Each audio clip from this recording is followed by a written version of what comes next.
কি বলছিলে? শ্রেয়া কি বলছিলে, আরেকবার রিপিট করো, শুনতে পাইনি আমি। স্যার, আমি বলছিলাম যে 2014-তে আমাদের প্রধানমন্ত্রী হয়েছেন নরেন্দ্র মোদী। তো তিনি যে পরিমাণ বিদেশ ভ্রমণ করেছেন, স্ট্র্যাটেজিক পার্টনারশিপ হয়েছে, ডিল হয়েছে, যত চুক্তি হয়েছে, আমাদের মানে যে ফরেন পলিসি ভীষণভাবে এক্সটেন্ড করেছে, সেটা আমরা প্রতিদিন খবরের কাগজেই দেখতে পাই। এবং আমি জানতে চাইছি যে অ্যাকচুয়ালি এটা কতটা কার্যকরী হয়েছে, আমাদের দেশের আভ্যন্তরীণ যে রাজনীতি আছে তাতে কতটা কিভাবে প্রভাব ফেলেছে।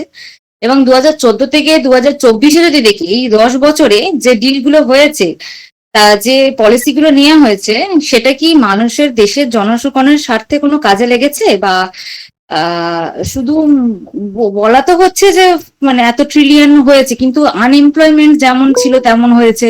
বিভিন্ন রাজ্যে হচ্ছে কি সমস্যা দেখা দিচ্ছে, সেখানে বিদ্রোহ হচ্ছে, যে প্রোটেকশন হচ্ছে, ভুলভাল মন্তব্য করছেন, তাতে একটা নতুন পার্টি ফর্ম হচ্ছে। দেশের আভ্যন্তরীণ রাজনীতি কিন্তু খুব একটা ভালো নয়। বিশেষ করে 2014 পরে যে ইলেকশনটা হলো, তাতেও যে বিজেপি সিট সংখ্যা কমেছে। তো কোথাও গিয়ে একটা ক্যারিসমেটিক পাওয়ার মনে হচ্ছে কমছে। আর এদিকে দেখতে পাওয়া যাচ্ছি যে আমরা যদি বৈদেশিক নীতিগুলো দেখি, সেখানে কিন্তু খুব ভীষণভাবে ভালো ফল করছে, এটা অন্তত দেখা যাচ্ছে। তো আমি এটাই জানতে চাইছি যে আদপে কি সেটা সত্যি, সেটাই কি কার্যকরী হচ্ছে, দেশের মানুষের জনগণের স্বার্থে কতটা লাগছে। আর তাপিত একটা বিষয় বলছিল যে এডুকেশন পলিসি, আমি ওটা এক্সটেন্ড করে আরো বলতে চাই যে 1986-এর পর থেকে এখন এনইপি মডেল নেওয়া হচ্ছে 2020। তো এইটাও যে আগে কিরকম মডেল ছিল, এখন কিরকম মডেল এসছে, এবং কি চাইছে সরকার আমাদের কাছ থেকে। ওকে, ফাইন। মোটামুটি বুঝতে পারছি তোমাদের প্রত্যেকেরই একটা কমন আন্ডারস্ট্যান্ডিং রয়েছে আইআর নিয়েই। বলো, আনিশ কি বলছিলে? আনিশ এটা শুনে নি।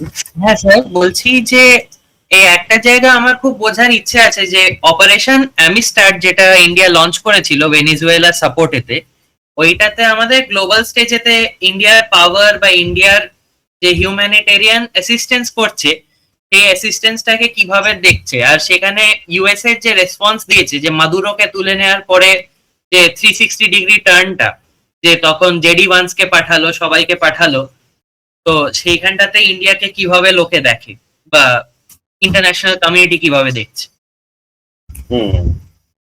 ওকে, তো মোটামুটি ভাবে আমি সবগুলোই কভার করার চেষ্টা করছি। আনসারটা পাবে আশা করি। দেখো কতটা পাচ্ছ, কিভাবে পাচ্ছ। খুব ইম্পর্টেন্ট একটা ডিসকাশনস হবে। ওভারঅল যেটা বুঝলাম সেটা হচ্ছে 2014 থেকে টিল ডেট এখনো পর্যন্ত যে ফরেন পলিসিতে যে ডেভেলপমেন্টস গুলো এসেছে, মেইনলি সেটা নিয়েই সকলের একটা কনসার্ন রয়েছে, রাইট? এবং তার সাথে আশেপাশের দেশগুলো নিয়েও তোমরা কেউ প্রশ্ন করলে, এবার ঝিলিক বোধহয় বললো যে মালয়েশিয়াতে গেল আগে, তারপরে চায়না, এবং তারপরে আসছে ইন্ডিয়াতে। এই ধরনের এগ্রিমেন্টস গুলো হচ্ছে। তো বাংলাদেশ এখানে কি করতে চাইছে এবং আমাদের কিভাবে সেটা থেকে শিক্ষা নেওয়া উচিত, এগুলো নিয়েও তোমরা লেখালেখি করতে পারো, খুব ভালো। যাই হোক, আমি বলছি আগে, দেখো আমার নিজের আন্ডারস্ট্যান্ডিং যতটা থিওরাইজেশন আমি করতে পেরেছি, আমি সেই পার্টগুলো তোমাদের সামনে তুলে ধরছি। তারপরে তোমাদের কিছু যদি বলার থাকে বলবে, বাট আমি আলাদা আলাদা ভাবে এটাকে কনসিডার করছি না, একসঙ্গেই কনসিডার করছি। আমি হয়তো খুব বেশি এক্সাম্পলস দিয়ে বলতে পারবো না, বাট থিওরাইজ করার চেষ্টা করবো, কারণ প্রশ্ন অনেক আর বলতে হবে আমাকে হয়তো 1-1.5 ঘন্টার মধ্যে। So I will try my level best. মোটামুটি ভাবে তাহলে যেটা তোমরা বুঝতে চাইছো, যেটা বুঝলাম সেটা হচ্ছে 14 থেকে এখনো পর্যন্ত ইন্ডিয়ান যে ফরেন পলিসি, সেই ফরেন পলিসিটাকে আমরা কিভাবে অ্যানালাইজ করব, থিওরাইজেশনসটা আমরা কিভাবে করব, আগে কি ছিল আর এখন কি হচ্ছে।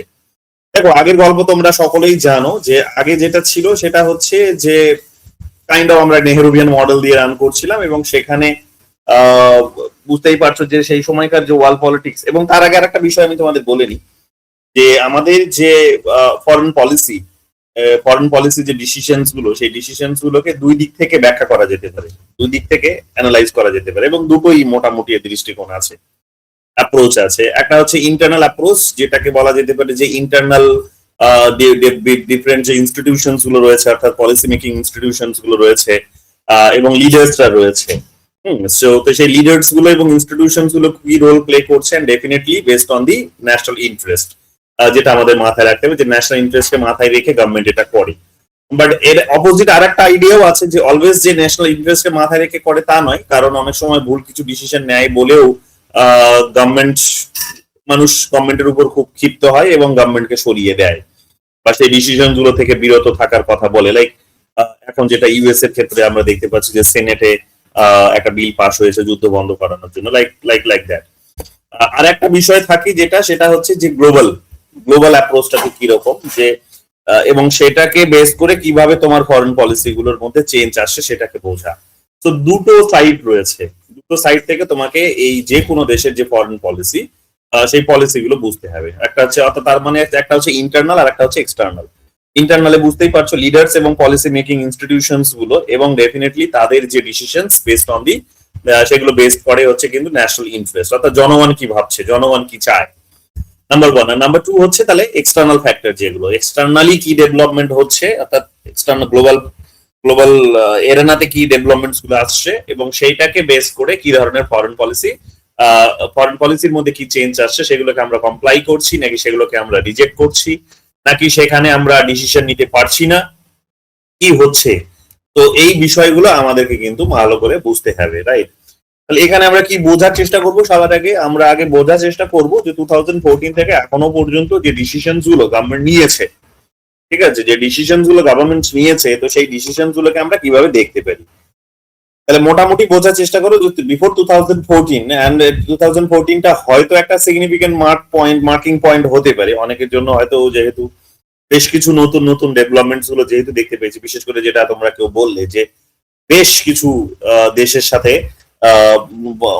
এগ্রিমেন্টস হয়েছে এবং অনেক দেশ আমাদের দিকে তাকাচ্ছে, আমরা তাদের সাথে এগ্রিমেন্টে যাচ্ছি, এবং নরেন্দ্র মোদীর যে হচ্ছে ফরেন ভিজিট, সেই ভিজিটটা কিন্তু সমস্ত প্রাইম মিনিস্টারের যে ফরেন ভিজিট সেগুলোকে কিন্তু ক্রস করে গেছে, এবং সেটা বোধহয় একটা বড় ধরনের রেকর্ড তৈরি হবে, এটা নিয়ে কোনো সন্দেহ নেই। বোধহয় এই রেকর্ডটাকে কাটানোটা একটু ডিফিকাল্ট হবে। কেন ডিফিকাল্ট হবে সেটা আমি পরে বলবো এসে। এক, আর দ্বিতীয় হচ্ছে এখানে মোটামুটি বোঝার চেষ্টা করো যে তাহলে হচ্ছে এই বিষয়টা, তাহলে আমাদেরকে বুঝতে হবে যে নরেন্দ্র মোদীর এই টাইম পিরিয়ডটা খুব ইম্পর্টেন্ট। তার কারণ হচ্ছে তিনি আগের যে রিজিমস ছিল বা যে আইডিওলজি ছিল বা যে পলিটিক্যাল পার্টি রুল করতো তাদের থেকে কমপ্লিটলি ডিফারেন্ট ফরেন অ্যাক্টিভিটিস গুলোর ক্ষেত্রে, যেটা একেবারে অবভিয়াস, আমাদের একেবারে এটা আমরা দেখতে পাচ্ছি। এখন বিষয় হচ্ছে যে 2014টাকেই কি আমি মার্ক পয়েন্ট ধরতে পারি বা স্টার্টিং পয়েন্ট ধরতে পারি? আই থিঙ্ক এটা বোধহয় খুব একটা বেশি মানে জাস্টিস করা হবে না যদি আমরা 2014টাকে একটা সিগনিফিকেন্ট টাইম পিরিয়ড বা স্টার্টিং টাইম পিরিয়ড হিসেবে ধরি। একটু এগিয়ে তো যেতেই হবে, এবং সেটা অবশ্যই তোমাকে এগিয়ে যেতে হলে শুরুটা করতে হবে কংগ্রেসেরই পিরিয়ড থেকে, 1991 থেকে, যখন কংগ্রেস শুরু করেছিল লিবারালাইজেশন, প্রাইভেটাইজেশন, গ্লোবালাইজেশন, এবং তার হাত ধরে দেশে একটা বড় যে একটা বলা যেতে পারে যে আইডিওলজিক্যাল চেঞ্জ আসলো দেশের যে ফরেন পলিসি এবং ইন্টারনাল যে পলিসি, অর্থাৎ ইন্টারনাল যে বিজনেস মার্কেট এবং এক্সটার্নাল যে বড় একটা চেঞ্জ, বিশেষ করে আইডিওলজিক্যাল যে চেঞ্জ ঘটেছে, তো সেটাকে কমপ্লাই করাটা কিন্তু খুব নেসেসারি ছিল ইন্টারনাল মার্কেটের ক্ষেত্রে, এবং সেই ইন্টারনাল মার্কেটের ক্যাপাসিটির উপর বেস করে আমাদের যে ফরেন পলিসির যে ডিসিশন গুলো, সেই ডিসিশন গুলো চেঞ্জ করাটা কিন্তু খুবই অবভিয়াস ছিল, রাইট? এবং সেগুলো আমরা দেখেছি, এবং তোমরা জানো যে কোল্ড ওয়ারের সময় আমরা দেখেছি যে সেখানে ওয়ার্ল্ড যে অর্ডার সেটা দুটো ভাগে বিভক্ত ছিল, ডিভাইডেড ইনটু টু পার্টস বা টু আইডিওলজি বলা যেতে পারে, বা two blocks, whatever it is. তো সেখানে তোমরা দেখেছো যে ইউএস এবং সোভিয়েত ইউনিয়ন সেটা 1991-এ আর থাকলো না, এসে এখন ইউনিপোলার ওয়ার্ল্ড মোটামুটি ভাবে তৈরি হলো। কিন্তু ইউনিপোলার ওয়ার্ল্ড তৈরি হওয়ার সঙ্গে সঙ্গে আমাদের কাছে অপশনস গুলো সেই সময় কমে গেছিল, ছিল না।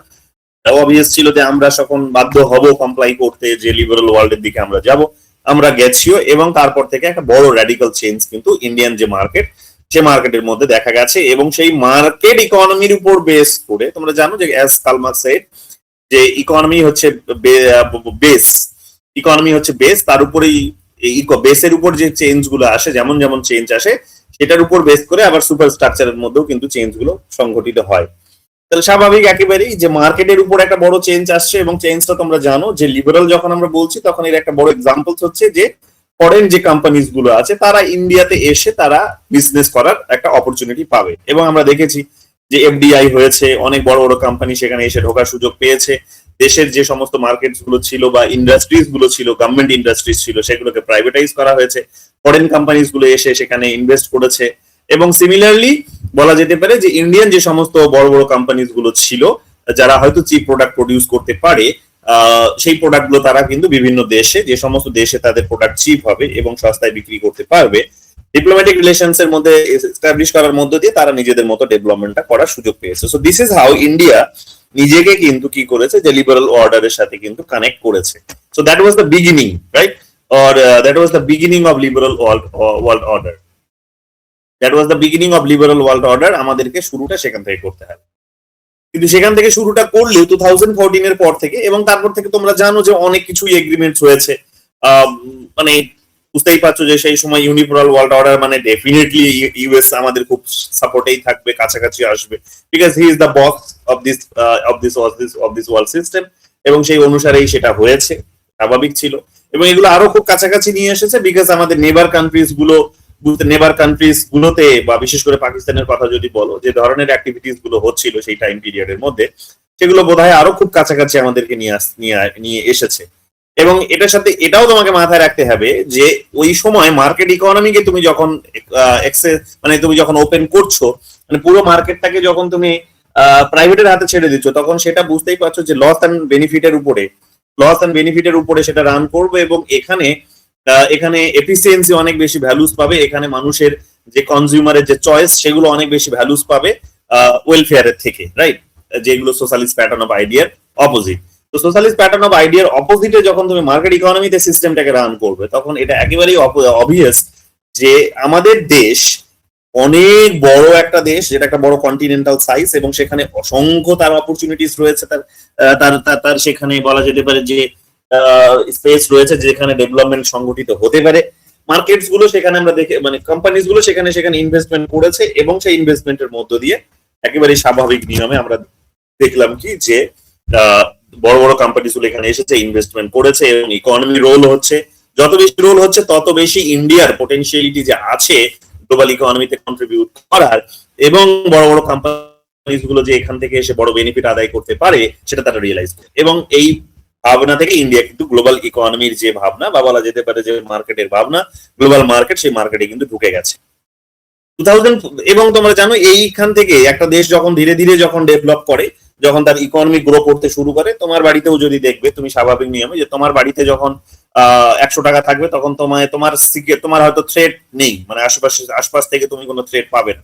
কিন্তু তোমার যখন 1000-এর জায়গায় যখন হঠাৎ করে বা 1-1.5-2 বছরের মধ্যে যখন তুমি আঙ্গুল ফুলে কলা গাছ হবে, ধরে নাও যে তোমার ইকোনমিক প্রসপ্যারিটি অনেক বেশি হয়েছে, যে তুমি 100 টাকা থেকে এখন তোমার অ্যাকাউন্টে হয়তো 1 লক্ষ টাকা রয়েছে, তাহলে তোমার ইনসিকিউরিটিটাও কাজ করবে। এবং শুধু তোমার ইনসিকিউরিটি কাজ করবে সেটা নয়, এটা একটা হচ্ছে হিউম্যান নেচারের মধ্যেই রয়েছে, যে তোমার প্রতিবেশীরা তোমাকে দেখেও কিন্তু ঈর্ষান্বিত করবে, অর্থাৎ তোমাকে দেখে জেলাস ফিল করবে, স্বাভাবিক নিয়মে। কারণ এটা একেবারেই তাদের জন্য একটা ভয়ের জায়গা, যে যদি আমার প্রতিবেশী অনেক বেশি অ্যাডভান্স হয়ে যায়, এগিয়ে যায়, তাহলে কোথাও গিয়ে তার নিজের জন্য সেটা কিন্তু ইনসিকিউরিটির একটা জায়গা তৈরি করবে।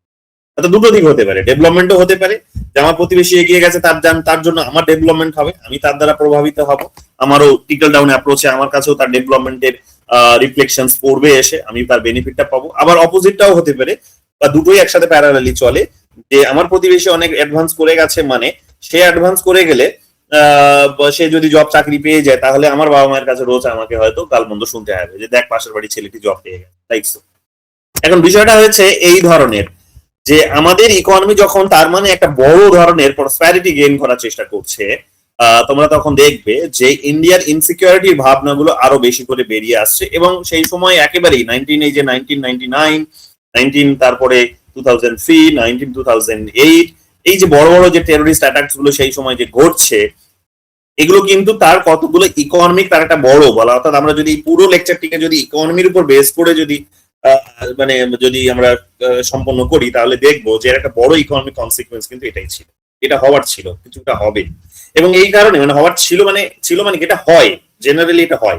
হ্যাঁ, এটা খুবই খারাপ বিষয়, যে আমাদের জন্য সেটা বেদনাদায়ক, যে আমাদেরকে প্রতিবেশীদের কাছ থেকে এই সমস্ত জিনিসগুলো ফেস করতে হচ্ছে, বা যারাও দূরে বসে আছে তারাও আমাদেরকে হয়তো সেখানে কত কম্পিটিটর হিসেবে দেখছে। বাট এটা হয়, এটা স্বাভাবিক, একেবারেই বলা যেতে পারে যে হিউম্যান নেচারের মধ্যেই জিনিসগুলো রয়েছে, এটা একেবারেই স্বাভাবিক জিনিস। ইন্টারন্যাশনাল রিলেশনসেও এই জিনিসটা ঘটবে, ইন্ডিয়ান ফরেন পলিসিকে এই কারণে কিন্তু টাইম টু টাইম চেঞ্জ করতে হয়েছে। ইন্ডিয়ান ফরেন পলিসি এই কারণে কোনো একটা কনস্ট্যান্ট জায়গায় দাঁড়িয়ে থাকতে পারিনি। ইন্ডিয়ান ফরেন পলিসি তার যে প্রিন্সিপালস গুলো যেগুলো 1947 থেকে বা 50s থেকে যেগুলো চলে আসছে সেগুলোর মধ্যে টাইম টু টাইম চেঞ্জ করতে হয়েছে। এন্ড তোমরা দেখবে যে ন্যামের মধ্যে যেখানে আমরা ছিলাম তার যে পলিসি ছিল যে আমরা কোন রকম ভাবে নিউক্লিয়ার এস্টাবলিশমেন্টের দিকে যাব না, কোনো দেশকে নিজেদের দেশে মিলিটারি বেস তৈরি করতে দেব না, এই সমস্ত যে সমস্ত প্রমিস গুলো বা পলিসি গুলো আমাদের নিজেদের ছিল ফরেন পলিসি থেকে, ফরেন পলিসিতে, সেগুলো থেকে আমরা কোথাও গিয়ে দূরে সরে গেছি। এগুলো খুবই অবভিয়াস। ইকোনমিক প্রসপ্যারিটি যখন তোমার হবে তখন স্বাভাবিক নিয়মে কিন্তু এই জিনিসগুলো থেকে, অর্থাৎ কোন একটা কনস্ট্যান্ট একটা আইডিওলজি নিয়ে তুমি দাঁড়িয়ে থাকতে পারবে না। আজ যেটা বলবে কাল তোমাকে তার থেকে হয়তো মুভ করে আর একটা হয়তো সেখানে কি রিয়েলিস্টিক কথা বলতে হবে, যেটা হয়তো তোমার নিজের ন্যাশনাল ইন্টারেস্টকে সাপোর্ট করবে বা হয়তো সিকিউর করবে। ইন্ডিয়া সেটাই করেছে এবং এটাই হচ্ছে একটা একটা বাস্তবিক অবস্থা, যেটা প্রফেসর চ্যাটার্জিও গত লাস্ট ক্লাসে তোমরা শুনলে বলছিলেন উনি যে গ্রেট পাওয়ার্স গুলো বা মেজর পাওয়ার্স গুলো একটা বড় অসুবিধাই হচ্ছে এটা, বা প্রফেসর চ্যাটার্জি না, এটা প্রফেসর রজত গাঙ্গুলি বলছিলেন ওয়েস্ট বেঙ্গল পলিটিক্যাল সায়েন্স অ্যাসোসিয়েশনের। প্রফেসর চ্যাটার্জিও বোধহয় বলছিলেন, আমি যতদূর রিকল করতে পারছি। তো উনি বলছিলেন যে মেজর পাওয়ার্স বা গ্রেট পাওয়ার্স গুলোর একটা বড় অসুবিধাই হচ্ছে এটা যে তারা তাদের কোনো একটা কমপ্লিট আইডিওলজিক্যাল স্টান্স নেই যেটাতে তারা কমপ্লিটলি দাঁড়িয়ে থাকবে। তাদের স্টান্স হচ্ছে যে তারা অনেক বেশি রিয়েলিস্টিক এবং নিজেদের ন্যাশনাল ইন্টারেস্ট নিয়ে ভাবে, এবং এটা হচ্ছে প্রতিনিয়ত কনস্ট্যান্টলি এটা হচ্ছে চেঞ্জিং। এবং এই কারণে কি হচ্ছে যে ওয়ার্ল্ড অর্ডারের মধ্যে একটা একটা ডিস্টারবেন্স এসেছে, ইনস্টেবিলিটি এসেছে। এই ওয়ার গুলো যেগুলো দেখছো সেটা হচ্ছে তারই রিফ্লেকশন। কিন্তু যদি পিস নিয়ে আসতে হয় তাহলে এটা হয়তো ডাউন টু টপ অ্যাপ্রোচে পসিবল নয়। তিনি যেটা বলছিলেন সেটা হচ্ছে যে টপ ডাউন অ্যাপ্রোচে পসিবল, অর্থাৎ যারা তাদের ন্যাশনাল ইন্টারেস্টকে কনস্ট্যান্টলি এরকম ভাবে চেঞ্জ করছে বা চেঞ্জ হচ্ছে এবং সেটাকে তাদের ফরেন পলিসিতে কমপ্লাই করছে, যার জন্য যুদ্ধ হচ্ছে, যার জন্য ওয়ার্ল্ড ইকোনমিতে একটা ডিস্টারবেন্স আসছে, একটা ইনফ্লেশন আসছে, এগুলো এগুলো কিন্তু তারাই পারে সলভ করতে। কারা না? আমেরিকার মতো দেশ যে গ্রেট পাওয়ার্স, একটা সময় ছিল সোভিয়েত ইউনিয়ন সেই ক্যাটাগরিতে ছিল, বা মেজর পাওয়ার্স লাইক চায়না এবং সোভিয়েত ইউনিয়ন, ইউকে, জার্মানি, এই সমস্ত দেশগুলো যারা গ্রেট পাওয়ার্স এর ক্যাটাগরিতে রয়েছে তাদের কথা। বাট তারা কিন্তু সেটা নিয়ে চিন্তিত নয়। তারা তাদের সেই কম্প্রোমাইজটা করতে চাইছে না যে তারা কনস্ট্যান্ট একটা আইডিওলজি বা প্রিন্সিপালসে তারা দাঁড়িয়ে থাকবে। তারা প্রতিনিয়ত সেটাকে চেঞ্জ করছে। তো তারা তাদের মতো করে ন্যাশনাল ইন্টারেস্টকে ভাবছে। সো ওটাই আজকের দিনে প্রবলেম হয়ে গেছে গোটা বিশ্বের জন্য, যে পিস নেই।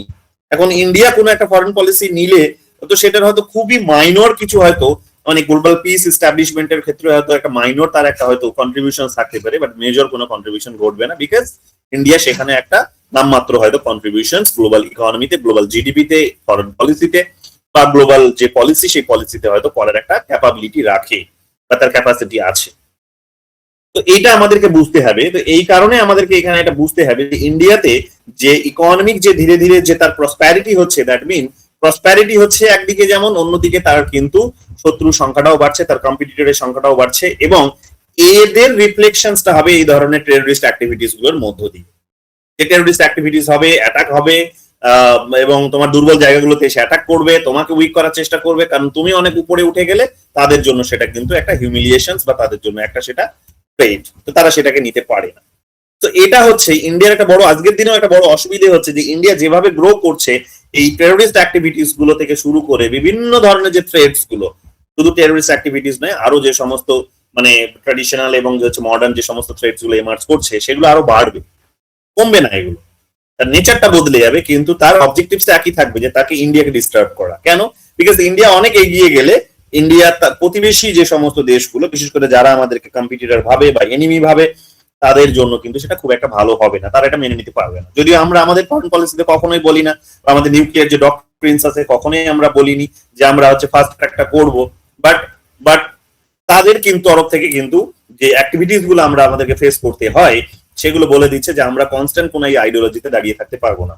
এই কারণে দেখবে আমাদের ফরেন যে মিনিস্টার্স তার বারে বা মাঝে মাঝেই এসে কিন্তু বলার চেষ্টা করে যে প্রয়োজন পড়লে আমাদের ফরেন পলিসি কিন্তু চেঞ্জ হতে বাধ্য, আমরা চেঞ্জ করতে পারবো বা আমরা করে নেব, ফরেন পলিসি বা নিউক্লিয়ার ডক্ট্রিনস আমরা কিন্তু বদলে দিতে বাধ্য হব। তো এই যে জিনিসগুলো, এগুলো কিন্তু পরিষ্কার একটা বার্তা দেয় যে একটা দেশ যখন যত বেশি মেজর পাওয়ার্স গেইন করার দিকে মুভ করবে, তত বেশি তার যে ফরেন পলিসি গুলো আছে সেগুলো কনস্ট্যান্ট তার আর নেচারে সে আর থাকতে পারবে না, সেগুলোর মধ্যে একটা চেঞ্জ আসবে, এবং ইন্ডিয়া কিন্তু সেই চেঞ্জের মধ্য দিয়েই যাচ্ছে। এখন 2014 এর টাইম পিরিয়ডটা কেন ইম্পর্টেন্ট, 2014 এ কি হচ্ছে? অবভিয়াসলি বুঝতে পারছো যে 2014 মানে যে সেখানে অনেক কিছু ডেভেলপমেন্টস ঘটেছে। কি কি ডেভেলপমেন্টস? আমি তোমাদের দুটো দিক থেকে এই ফরেন পলিসিকে অ্যানালাইজ করতে বলেছি। তার মধ্যে ইন্টারনাল একটা ফ্যাক্টরস ছিল। ইন্টারনাল ফ্যাক্টরস গুলো তোমাদেরকে বুঝতে হবে। বেশ কিছু তোমরা দেখবে যে স্কলার্স ইন্টারন্যাশনাল রিলেশনসে তারা এটা অবশ্যই বলেন, অ্যাকনলেজ করেন যে পলিটিক্যাল পার্টি, যে পলিটিক্যাল পার্টির কন্ট্রোল দেশের মধ্যে সব থেকে বেশি, যে পলিটিক্যাল পার্টির কন্ট্রোল যে গভর্নমেন্টের উপরে, বা যে পলিটিক্যাল পার্টি খুব স্ট্রংলি একটা স্ট্রং একটা গভর্নমেন্ট ফর্ম করতে পারবে সেন্টারে এবং রাজ্যগুলোর মধ্যেও হয়তো যে একটা কমন ডিরেকশনে হয়তো গোটা দেশটাকে চালাতে পারবে, এই ক্যাপাসিটি নিয়ে যে পার্টি উঠে আসবে সেই পার্টির ফরেন পলিসি তত বেশি স্ট্রং হবে। এটা খুব স্বাভাবিক একেবারেই বিষয়। এটা আমেরিকান ফরেন পলিসি নিয়েও বিভিন্ন স্কলার্সরা এই ধরনের কথা বলেছে। তো এখানেও তোমরা নোটিস করবে যে 2014 was the marking period, because 2014 এখানে আমরা দেখতে পাচ্ছি যে নরেন্দ্র মোদী একটা দীর্ঘ সময়ের পর, বা বিজেপি দীর্ঘ সময়ের পর একটা কিন্তু সিঙ্গেল মেজরিটি নিয়ে গভর্নমেন্ট ফর্ম করেছে। এবং সিঙ্গেল মেজরিটি নিয়ে গভর্নমেন্ট ফর্ম করেছে মানেই হচ্ছে অলরেডি ইন্ডিয়া দীর্ঘদিন ধরে যে একটা সোশ্যালিস্টিক প্যাটার্ন অফ একটা থিঙ্কিং নিয়ে বলা যেতে পারে যে দেশটাকে রান করায়, বা একটা ওয়েলফেয়ার সেন্ট্রিক একটা পলিসি সবসময় নিয়ে এগিয়ে গেছে, হিস্টোরিক্যালি এগিয়ে এসেছে, সেখানে চেঞ্জ নিয়ে আসতে কিন্তু সরকার স্ট্রং কতগুলো ডিসিশন নিতে পারবে, এটা এক্সপেক্টেড ছিল। যখনই সেন্টারে এরকম একটা স্ট্রং গভর্নমেন্ট তৈরি হয়, বড় বড় বিজনেসম্যানরা একটা হোপ খুঁজে পায় যে গভর্নমেন্টের হাতে যে সমস্ত সেক্টরস গুলো রয়েছে সেখানে গভর্নমেন্ট কি করবে, যে সেটাকে এফিশিয়েন্ট বানানোর জন্য বা সেটাকে আরো অনেক বেশি এফেক্টিভ বানানোর জন্য, আরো অনেক বেশি বলা যেতে পারে যে প্রফিটেবল বানানোর জন্য সরকার যাদের দিয়ে প্রফিট হবে তাদেরকে দিয়ে তাদের হাতে এটা ছেড়ে দেবে। এটা একেবারে স্বাভাবিক নিয়মে। বুঝতেই পারছো গভর্নমেন্টের দীর্ঘদিনের একটা প্রবলেম আছে, আমরা স্টেট থিওরি পড়েছি যে গভর্নমেন্টের যেভাবে গভর্নমেন্ট ফাংশনস করে বা গভর্নমেন্টের মেকানিজমটা অনেকটা বড়, সম্ভব নয়। গভর্নমেন্টের একটা বাধ্যবাধকতা আছে, কারণ যাদের কাছ থেকে ভোট নেয় তাদেরকেই সার্ভিস দিতে হয়, এবং তাদের মধ্যে দুটো নেচার আছে, হিউম্যান নেচার। বুঝতেই পারছো যে ম্যানেজ করতে পারে না, তো ব্যালেন্স করতে পারে না, ম্যানেজ করতে পারে না, কারাপশন হয়, দুর্নীতি হয়, এফিশিয়েন্ট লেবার সেখানে প্রবেশ করতে পারে না, মার্কেটে সেখানে প্রোডাক্ট গুলো কম্পিট করতে পারে না। দিস ইজ হাউ আমরা দেখতে পাই যে গভর্নমেন্ট পুরো ব্যর্থ হয়ে যায়। এই জায়গাতে যখন স্ট্রং গভর্নমেন্ট তৈরি হয় তখন দেখা যাবে যে ধীরে ধীরে প্রাইভেটাইজেশনটা বৃদ্ধি পায়, বা বলতে পারো যে এফিশিয়েন্টলি মার্কেটটাকে রান করানোর জন্য যা যা নেসেসারি যে ইনিশিয়েটিভস গুলো নেওয়া দরকার সেই সমস্ত ইনিশিয়েটিভস গুলো নেওয়াটা খুব স্বাভাবিক হয়ে যায়।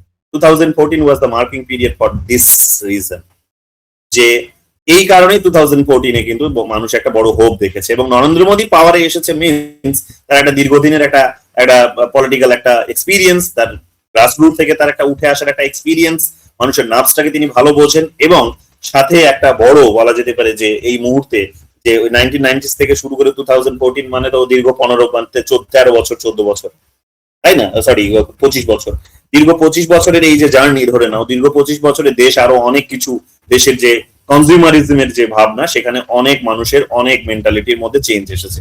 তো সেটাকেও মাথায় রাখাটা কিন্তু তার জন্য খুব অবভিয়াস ছিল। সব মিলেমিশে এখানে তিনি যেটা করেছেন, অবভিয়াসলি তিনি মার্কেট ইকোনমিকেই ভ্যালু দিয়েছেন, প্রাইভেটাইজেশনটাকে ইনক্রিজ করেছেন, মেরিটোক্রেসিকে ইনক্রিজ দিয়েছেন, এবং এই কারণে তোমরা দেখবে যে ইন্টারনাল যে সমস্ত পলিসিস গুলো ছিল সেগুলোর মধ্যেও র্যাডিক একটা চেঞ্জ আসছে। কি ধরনের, যেমন মেরিটোক্রেসিতে যদি তোমাকে মার্কেট রান করাতে হয় তাহলে অবশ্যই তোমাকে রিজার্ভেশন তুলে দিতে হবে। কেন? কারণ রিজার্ভেশনে তুমি কাদেরকে ভ্যালু দাও? যাদের মধ্যে টু সাম এক্সটেন্ট কোয়ালিটি নেই, শুধুমাত্র তারা হয়তো কোনো একটা রিজনে, সেটা হয়তো এখন কাস্ট হতে পারে, বা সেটা জেন্ডার হতে পারে, বা অন্য কোনো কারণে হতে পারে, তুমি তাদেরকে রিজার্ভেশন দিচ্ছ। কিন্তু আলটিমেটলি মার্কেট তো সেটা চায় না, মার্কেট এফিশিয়েন্ট লেবার চায়। এবং মার্কেটে যারা কনজিউমার, আমরা এবার কনজিউমার মার্কেটে আমরা গিয়েও কিন্তু আমরা সব থেকে ভালো প্রোডাক্টটা চুজ করি, যে প্রোডাক্টটা আমার সাস্টেইনিং হবে, যে প্রোডাক্টটা আমার জন্য চিপ হবে, যে প্রোডাক্টটা আমার জন্য ওই স্যাটিসফাইসিং হবে, আমি সেটাই চুজ করি গিয়ে। তো আমি ইটসেলফ একজন মার্কেটে কনজিউমার হওয়ার কারণে আমি দেখতে পাচ্ছি কি যে স্বাভাবিক নিয়মে একটা মার্কেটের ওভারঅল একটা চেঞ্জ দরকার। নরেন্দ্র মোদী এসে এই কারণেই কিন্তু দেখবে অ্যান্টি এক প্রকার তার যে রিজার্ভেশন পলিসি সেগুলো আসছে, এবং এই রিজার্ভেশন পলিসি গুলো ডিরেক্টলি হয়তো চেঞ্জ করতে না পারলেও বা কমপ্লিটলি বন্ধ করতে না পারলেও দেখবে হাত ঘুরিয়ে প্রাইভেটাইজ করে দিয়ে সেগুলোকে কিন্তু সেই নেচারটাকে, রিজার্ভেশনটাকে স্টপ করার চেষ্টা করেছে। যে গভর্নমেন্টের সেক্টর থাকলে তো তুমি রিজার্ভেশন চাইবে বা পাবে, আমি যদি প্রাইভেটাইজ করে দিতে সেখানে রিজার্ভেশন তো পাবে না, তাহলে তোমার মেরিট থাকলে সেখানে তুমি ঢোকার সুযোগ পাবে, আদারওয়াইজ পাবে না। তো দিস ইজ হাউ এই ইন্টারনাল যে সমস্ত পলিসিস গুলো আছে সেই পলিসিস গুলোর মধ্যেও কিন্তু একটা র্যাডিক চেঞ্জ এসেছে। ওয়েলফেয়ার পলিসিস গুলোর মধ্যেও তোমরা নিশ্চয়ই নোটিস করেছো কিনা আমি জানি না, গভর্নমেন্ট যখনই তোমরা দেখবে যে ইলেকশনের আগে তোমরা দেখবে যে গভর্নমেন্ট প্রমিস করে, রেশনের প্রমিসটা বিশেষ করে করে, এটা একটা কমন জিনিস যেন হয়ে গেছে রেশন। ইলেকশনের আগে আগে রেশন দেবে। এটা কেন হয় এটাও আমাদেরকে বুঝতে হবে যে একটা সময় এই রেশন নয়, একটা সময় মোটামুটি একটা ব্যালেন্স ক্রিয়েট করার চেষ্টা করা হতো, কিন্তু সে এখানে এসে একটা বড় সংখ্যক একটা মানুষ তারা দেখা যাবে যে ডেভেলপমেন্ট থেকে তারা পিছিয়ে পড়বে, এটাও স্বাভাবিক। অর্থাৎ একটা দেশের মধ্যে একটা বড় ধরনের গ্যাপ তৈরি হবে হ্যাভস অ্যান্ড হ্যাভ নটস এর মধ্যে বা রিচ অ্যান্ড পুয়ার্স এর মধ্যে, এটাও খুব অবভিয়াস। কারণ লিবারাল ডেমোক্রেটে একটা বড় প্রবলেম আছে, তোমরা জন লক পড়েছো, তোমরা জন স্টুয়ার্ট মিল পড়েছো, কার্ল মার্কস পড়েছো বিশেষ করে, সেখানে তোমরা এটা একেবারেই খুব ভালোভাবে, বিশেষ করে কার্ল মার্কস জানো একেবারে যে মার্কেট ইকোনমি বা লিবারাল ইকোনমিতে মানে লিবারালিজমের হাত ধরে যে মার্কেট ইকোনমি, সেখানে আমরা তার একটা বড় ব্যর্থতা হচ্ছে, উইকনেস হচ্ছে যে সেটা কি করতে পারে না, যে সেটা ইকুয়ালিটি এনশিওর করতে পারে না। সেটা হ্যাভস অ্যান্ড হ্যাভ নটস এর মধ্যে একটা ডিফারেন্স ক্রিয়েট করে, পুয়ার অ্যান্ড রিচ এর মধ্যে একটা ডিফারেন্স ক্রিয়েট করে। এটাকে ব্যালেন্স করার জন্য তোমরা দেখবে যে অল্টারনেটিভ পলিসি নরেন্দ্র মোদী কিন্তু ইন্টারনালি নিয়ে এসেছেন। এই ধরনের যেহেতু মার্কেটের হাতে ছেড়ে দিয়েছে গোটা দেশটা, এখন আর ওই ক্লাসের কনটেক্সটে রান করবে না, কাস্টের কনটেক্সটে রান করবে না, বা জেন্ডারের কনটেক্সটে রান করবে না টু সাম এক্সটেন্ট।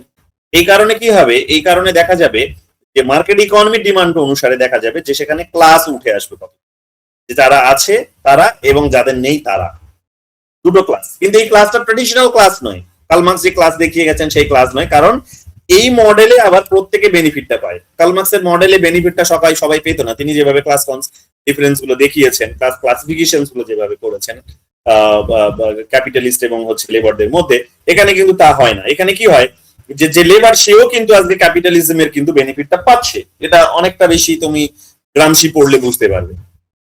তো ফলে কি হচ্ছে যে আজকের দিনে দেখা যাচ্ছে কি যে একটা কমপ্লেক্সিটি তৈরি হয়েছে সোসাইটির মধ্যে। এই কমপ্লেক্সিটিটাকে উনি খুব ভালো করে বোঝেন, কিন্তু এটাকে মিটিগেট করার কতগুলো ফর্মুলা তিনি বের করেছেন। যে যদি মানুষ ইকোনমিক্যালি ডিপ্রাইভ হচ্ছে বা অ্যাডমিনিস্ট্রেটিভ ওয়েতে যদি ইকোনমিক্যালি যদি ডিপ্রাইভ হচ্ছে বা যদি একটা ডিফারেন্স ক্রিয়েট হচ্ছে, তাহলে আমাকে অ্যাডমিনিস্ট্রেশনকে আরো অনেক বেশি এগিয়ে নিয়ে যেতে হবে, তাহলে মানুষ এখান থেকে আর মুভ করবে না। তোমাদেরকে আমি প্রফেসর শিবাশী চ্যাটার্জির লেখাটা মানে রিজিওনালিজমের যে লেকচারটা সেটাতে তোমাদের বলছিলাম যে কিভাবে ওয়েস্ট বেঙ্গল একটা ইউনিক ক্যারেক্টার ক্যারি করেছে রিজিওনালিজমে, যেটা অন্য কোনো রাজ্যতে খুঁজে পাওয়া যায় না। এবং ইকোনমিক পার্সপেক্টিভ থেকে তিনি দেখানোর চেষ্টা করেছিলেন যে কিভাবে যখন ইকোনমির কনটেক্সট থেকে যখন এটা মানে একটা বড় ধরনের গ্যাপ তৈরি হয়েছে, ইকুয়ালিটি এনশিওর হয়নি বা অনেক একটা বড় সংখ্যক হয়তো তাদের ডিমান্ড গুলো ফুলফিল করতে পারেনি, বা কোনো রিজিয়ন তাদের নিজেদের মধ্যে একটা ডিসপ্যারিটি তৈরি হয়েছে, বা এই রিজিয়নের এই পশ্চিমবঙ্গের মধ্যেই হয়তো দুটো রিজিয়নের মধ্যে ডিসপ্যারিটি তৈরি হয়েছে, তখনই দেখা যাবে যে আইডেন্টিটি পলিটিক্স গুলো মাথা চাড়া দিয়ে উঠেছে। তো সেইটাকে অ্যাড্রেস করার মেকানিজম হিসেবে আমরা দেখেছি যে টাইম টু টাইম বিভিন্ন গভর্নমেন্ট গুলো অ্যাডমিনিস্ট্রেশনকে আরো অনেক বেশি এফিসিয়েন্ট করার চেষ্টা করেছে, আরো অনেক বেশি ডেমোক্রেটিক করার চেষ্টা করেছে, আরো অনেক বেশি পার্টিসিপেটরি করার চেষ্টা করেছে, আরো অনেক বেশি ট্রান্সপারেন্ট করার চেষ্টা করেছে, আরো অনেক বেশি লোকাল করার চেষ্টা করেছে। দেখেছি আমরা এগুলো, এবং তার একটা বড় এক্সাম্পলস তিনি কতগুলো দিয়েছিলেন যে বড় বড় ডিস্ট্রিক্ট গুলোকে কি ডিভাইড করা। এবং বিজেপিও এসে সেটাই করছে, তোমরা নিশ্চয়ই নোটিশ করছো যে বিজেপিও এসে কিন্তু এখন ঘোষণা করলো যে 4টে ডিস্ট্রিক্ট ক্রিয়েট করবে। মমতা ব্যানার্জিও কিন্তু এসে শুরুতে তাই করেছিল এবং শেষের দিকেও তাই করে গেল। তো এখানেও এসে কিন্তু এরা এটাই করছে, অর্থাৎ যেখানে মানুষ যাতে আইডেন্টিটি পলিটিক্স এর দিকে যাতে এগিয়ে না যায়, তার জন্য কি করছে এখানে কিন্তু তারা এক প্রকার বলতে পারো যে অ্যাডমিনিস্ট্রেশনকে আরো বেশি লোকাল করার চেষ্টা করছে, ডিস্ট্রিক্ট গুলোকে ডিভাইড করছে, ডিএম এর সংখ্যাটাকে বাড়ানোর চেষ্টা করছে, অ্যাডমিনিস্ট্রেশনকে আরো অনেক বেশি কিন্তু লোকাল করার চেষ্টা করার মধ্যে দিয়ে মানুষের যে ইকোনমিক প্রবলেম গুলো সেগুলো সলিউশন দেওয়ার চেষ্টা করছে, তাই না? তো এইরকম ভাবে তোমরা দেখবে যে ওনার যে ফরেন পলিসি গুলো নরেন্দ্র মোদীর আমলে যে চেঞ্জ গুলো এসেছে, সেগুলো বিশেষ করে তোমরা দেখবে যে তিনি একদিকে যেমন এফোর্টস নিয়েছেন যে দেশের ইকোনমিকে এইরকম ভাবে তিনি গ্রো করাবেন এবং ঘুরপথে তিনি এই ধরনের ইনএফিশিয়েন্ট লেবারকে মার্কেটে প্রবেশ করতে বাধা দেবেন ঘুরপথে, অর্থাৎ প্রাইভেটাইজেশনের মধ্য দিয়ে, তেমনি তোমরা দেখবে যে নতুন যে প্রবলেম গুলো এমার্জ করতে পারে সেগুলোকে অ্যাড্রেস করার চেষ্টা করেছেন খুব ভালো রকম ভাবে। সেটা হচ্ছে কিন্তু এই ধরনের অ্যাডমিনিস্ট্রেটিভ ডিসিশন গুলো নেওয়ার মধ্য দিয়ে। প্রফেসর চ্যাটার্জির লেখাতে এগুলো তোমরা পেয়েছো, আমি তোমাদের বলছিলাম ক্লাসে। তো এই বিষয়গুলো একটা বড় ডেভেলপমেন্টস, এগুলো কিন্তু অস্বীকার করা যায় না। এখানে আর একটা জিনিস খুব নোটিশ করার, যেটা হচ্ছে ওনার টাইম পিরিয়ডে 2014 থেকে ঘটছে, সেটা হচ্ছে যে উনি যে কারণে তোমরা বলছো যে 2014 can be a marking time period, যে স্টার্টিং পিরিয়ড, যে অনেকগুলো দেশের সাথে তিনি চুক্তিতে আবদ্ধ হচ্ছেন, অনেকগুলো দেশে যাচ্ছেন, তাদের সাথে এগ্রিমেন্ট করছেন, এটা খুবই অবভিয়াস। যেহেতু তোমার মার্কেটের ইকোনমি ইনক্রিজ করছে, তোমরা নিশ্চয়ই দেখবে যে গত যে যদি তোমরা এই গত 14 থেকে এখনো 26 পর্যন্ত এই টাইম পিরিয়ড 12 বছর 10 বছর 12 বছরের যদি হিস্ট্রিটা দেখো, ঠিক আছে, তোমরা কি দেখতে পাবে? তোমরা দেখতে পাবে যে ইন্ডিয়ার যে বলা যেতে পারে যে ইন্টেলেকচুয়াল প্রপার্টি, সেই প্রপার্টিজ গুলো সেই প্রপার্টিজের সংখ্যাটা বাড়ছে। এই প্রপার্টির সংখ্যাটা বাড়ছে, বা বলতে পারো যে কপিরাইট যে কোনো প্রোডাক্টের উপরে, এই প্রোডাক্টের সংখ্যায় দেখবে আমেরিকা, চায়না ওরা অনেক অ্যাডভান্স, বাট আমরা সেখানে কিন্তু খুবই নামমাত্র একটা পজিশনে ছিলাম। আজকে রাজ্যপাল বলছিলেন আমাদের লেকচারে, তার উপরে লেকচারে রাজ্যপাল বলছিলেন, এবং এটা একেবারে সত্যি কথা যে 14 পর থেকে যেহেতু মার্কেট ইকোনমি রান করেছে, আমাদের এফিশিয়েন্ট লেবাররা, আমাদের স্কিল লেবাররা, যেগুলো যাদেরকে বলা হয় স্টিম লেবার, যারা ইউরোপে চলে যাচ্ছে, তারা আজকে কিছুটা হলেও এখানে আটকে যাচ্ছে বা যাওয়ার তারা এখানে সুযোগ পাচ্ছে কিছুটা, এবং তাদের কন্ট্রিবিউশন দেশ পাচ্ছে, এবং এই কারণে কপিরাইটস এর সংখ্যাটাও বাড়ছে। অর্থাৎ নিজের যে প্রপার্টি, সেই প্রপার্টি, ইন্টেলেকচুয়াল প্রপার্টি, সেই প্রপার্টি সংখ্যাটাও বাড়ছে। তাহলে এগুলো যত বেশি বাড়বে তত কি হবে, তুমি সেই প্রোডাক্ট গুলোকে ওয়ার্ল্ড ওয়াইড বিক্রি করারও একটা সুযোগ পাবে। তাহলে বিক্রি যত বেশি করার সুযোগ পাবে, অবভিয়াসলি তোমাকে বিক্রি করার যদি সুযোগ পাও, তাহলে তোমাকে কি করতে হবে, ছোট ছোট দেশগুলোতে যেতে হবে যেখানে তুমি এটা বিক্রি করার সুযোগ পাবে। বড় বড় দেশগুলোতে পাবে না, এতটা বড় সুযোগ পাবে না, বিকজ বড় বড় দেশগুলোতে অলরেডি বড় বড় সেখানে মার্কেট চ্যাম্পিয়ন্স রয়েছে, সেখানে কম্পিটিটরস রয়েছে তোমাকে ধাক্কা দেওয়ার জন্য। ছোট ছোট দেশগুলোতে তোমাকে যেতে হবে এবং লং রানে তোমাকে এগোতে হবে। এবং তোমরা নোটিস করছো নিশ্চয়ই, তোমাদের আমি আগেও বলেছি যে একটা সময় ছিল যে ইকোনমি কিন্তু ইউরোপ সেন্ট্রিক ছিল, তারপরে আসলো মিডল ইস্ট, মিডল এশিয়া বা সেন্ট্রাল এশিয়া না, ওয়েস্ট এশিয়া সেন্ট্রিক হলো। তারপরে এখন একটা টাইম পিরিয়ড এসেছে যেটা হচ্ছে ইন্দো প্যাসিফিক সেন্ট্রিক একটা ইকোনমি রান করছে। এরপরে আজ থেকে তোমরা হয়তো 20-25 বছর 30 বছর পর দেখবে ইকোনমি শিফট করবে কোথায়, ইকোনমি শিফট করবে আফ্রিকাতে। এবং সেইটাকে মাথায় রেখে সমস্ত দেশগুলো কিন্তু তাদের নিজেদের ইনভেস্টমেন্ট করছে। বিশেষ করে তোমরা দেখবে যে আমেরিকা তো আছেই, চায়না আছে, রাশিয়া তো আছেই, এরা তো পুরোনো ট্র্যাডিশনাল এরা ইউরোপের বিভিন্ন কান্ট্রিজ তো তাদের কলোনি ছিল আফ্রিকা। কিন্তু ইন্ডিয়ার মতো কান্ট্রিজ গুলো যারা এমার্জিং, যারা মেজর পাওয়ার্স এর দিকে অনেকটাই এগিয়ে যাচ্ছে, তারা কিন্তু সেখানে গিয়ে প্রবেশ করছে এবং তাদের নিজেদের জায়গাটাকে দখল করছে। তো এটা কতগুলো, মানে এই জিনিসগুলো কতগুলো খুব সাধারণ বিষয়। পলিটিক্যালি হয়তো তোমরা অনেকেই হয়তো তোমরা সমালোচনা শুনছো যে পলিটিক্যাল অপোজিশন লিডার্সরা নরেন্দ্র মোদীর হয়তো সমালোচনা করছেন বা আমাদের প্রাইম মিনিস্টার সমালোচনা করছেন যে ছোট ছোট এমন এমন দেশে যাচ্ছে যেগুলোর মানুষ নামই হয়তো শুনেনি, তো তার আবার কি ভ্যালু, আমাদের হয়তো ছোট একটা জেলার থেকেও তার জনসংখ্যা কম। এটা ঠিক, কিন্তু তার একটা জিও পলিটিক্যাল একটা সিগনিফিকেন্স আছে, জিও পলিটিক্যাল সিগনিফিকেন্স আছে। আজকের দিনে যে দেশ যত বেশি, অর্থাৎ যে কোনো দেশ তার আলটিমেট টার্গেট থাকে ফরেন পলিসিতে, সেই দেশই তত স্ট্রং, বা গ্লোবাল পলিটিক্সে সেই দেশে স্ট্রং বলে কনসিডার হয়, স্ট্রং দেশ বা একটা পাওয়ারফুল কান্ট্রি বলে, যে কান্ট্রি অপোজিট একটা কান্ট্রি বা অন্য কোনো একটা কান্ট্রিকে গিয়ে ম্যানেজ করে সে কি করতে পারে, তার নিজের মিলিটারি বেস তৈরি করতে পারে। সেখানে আমেরিকা তোমরা জানো সেখানে খুব চ্যাম্পিয়ন, আমেরিকা ভীষণ রকম ভাবে সেখানে চ্যাম্পিয়ন মিলিটারি বেস তৈরি করার ক্ষেত্রে। এবং তোমরা দেখলে ইরান যুদ্ধের সময়, এই যে ইরান ইসরায়েল আমেরিকা যুদ্ধ চলছে, সেখানে তোমরা নোটিস করছো যে ওই সেন্ট্রাল এশিয়া গালফ কান্ট্রিজ গুলো সমস্ত দেশেই প্রায় তিনি সেখানে আমেরিকা কি করেছে যে তার মিলিটারি বেস তৈরি করে রেখেছে, এই কারণে পাওয়ারফুল সে।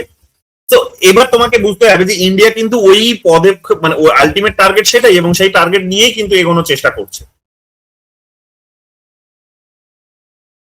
নরেন্দ্র মোদীর যে ইনিশিয়েটিভস গুলো, সেই ইনিশিয়েটিভস গুলোর মধ্যে তোমরা এগুলো দেখতে পাবে। তো পলিটিক্যাল ডায়লগস যাই হোক, একটা বড় ভিশনস থাকে, লিডারদের সবসময় একটা বড় ভিশনস থাকে, সেই ভিশনস নিয়ে তিনি এগোচ্ছেন, এটা নিয়ে কোনো সন্দেহ নেই।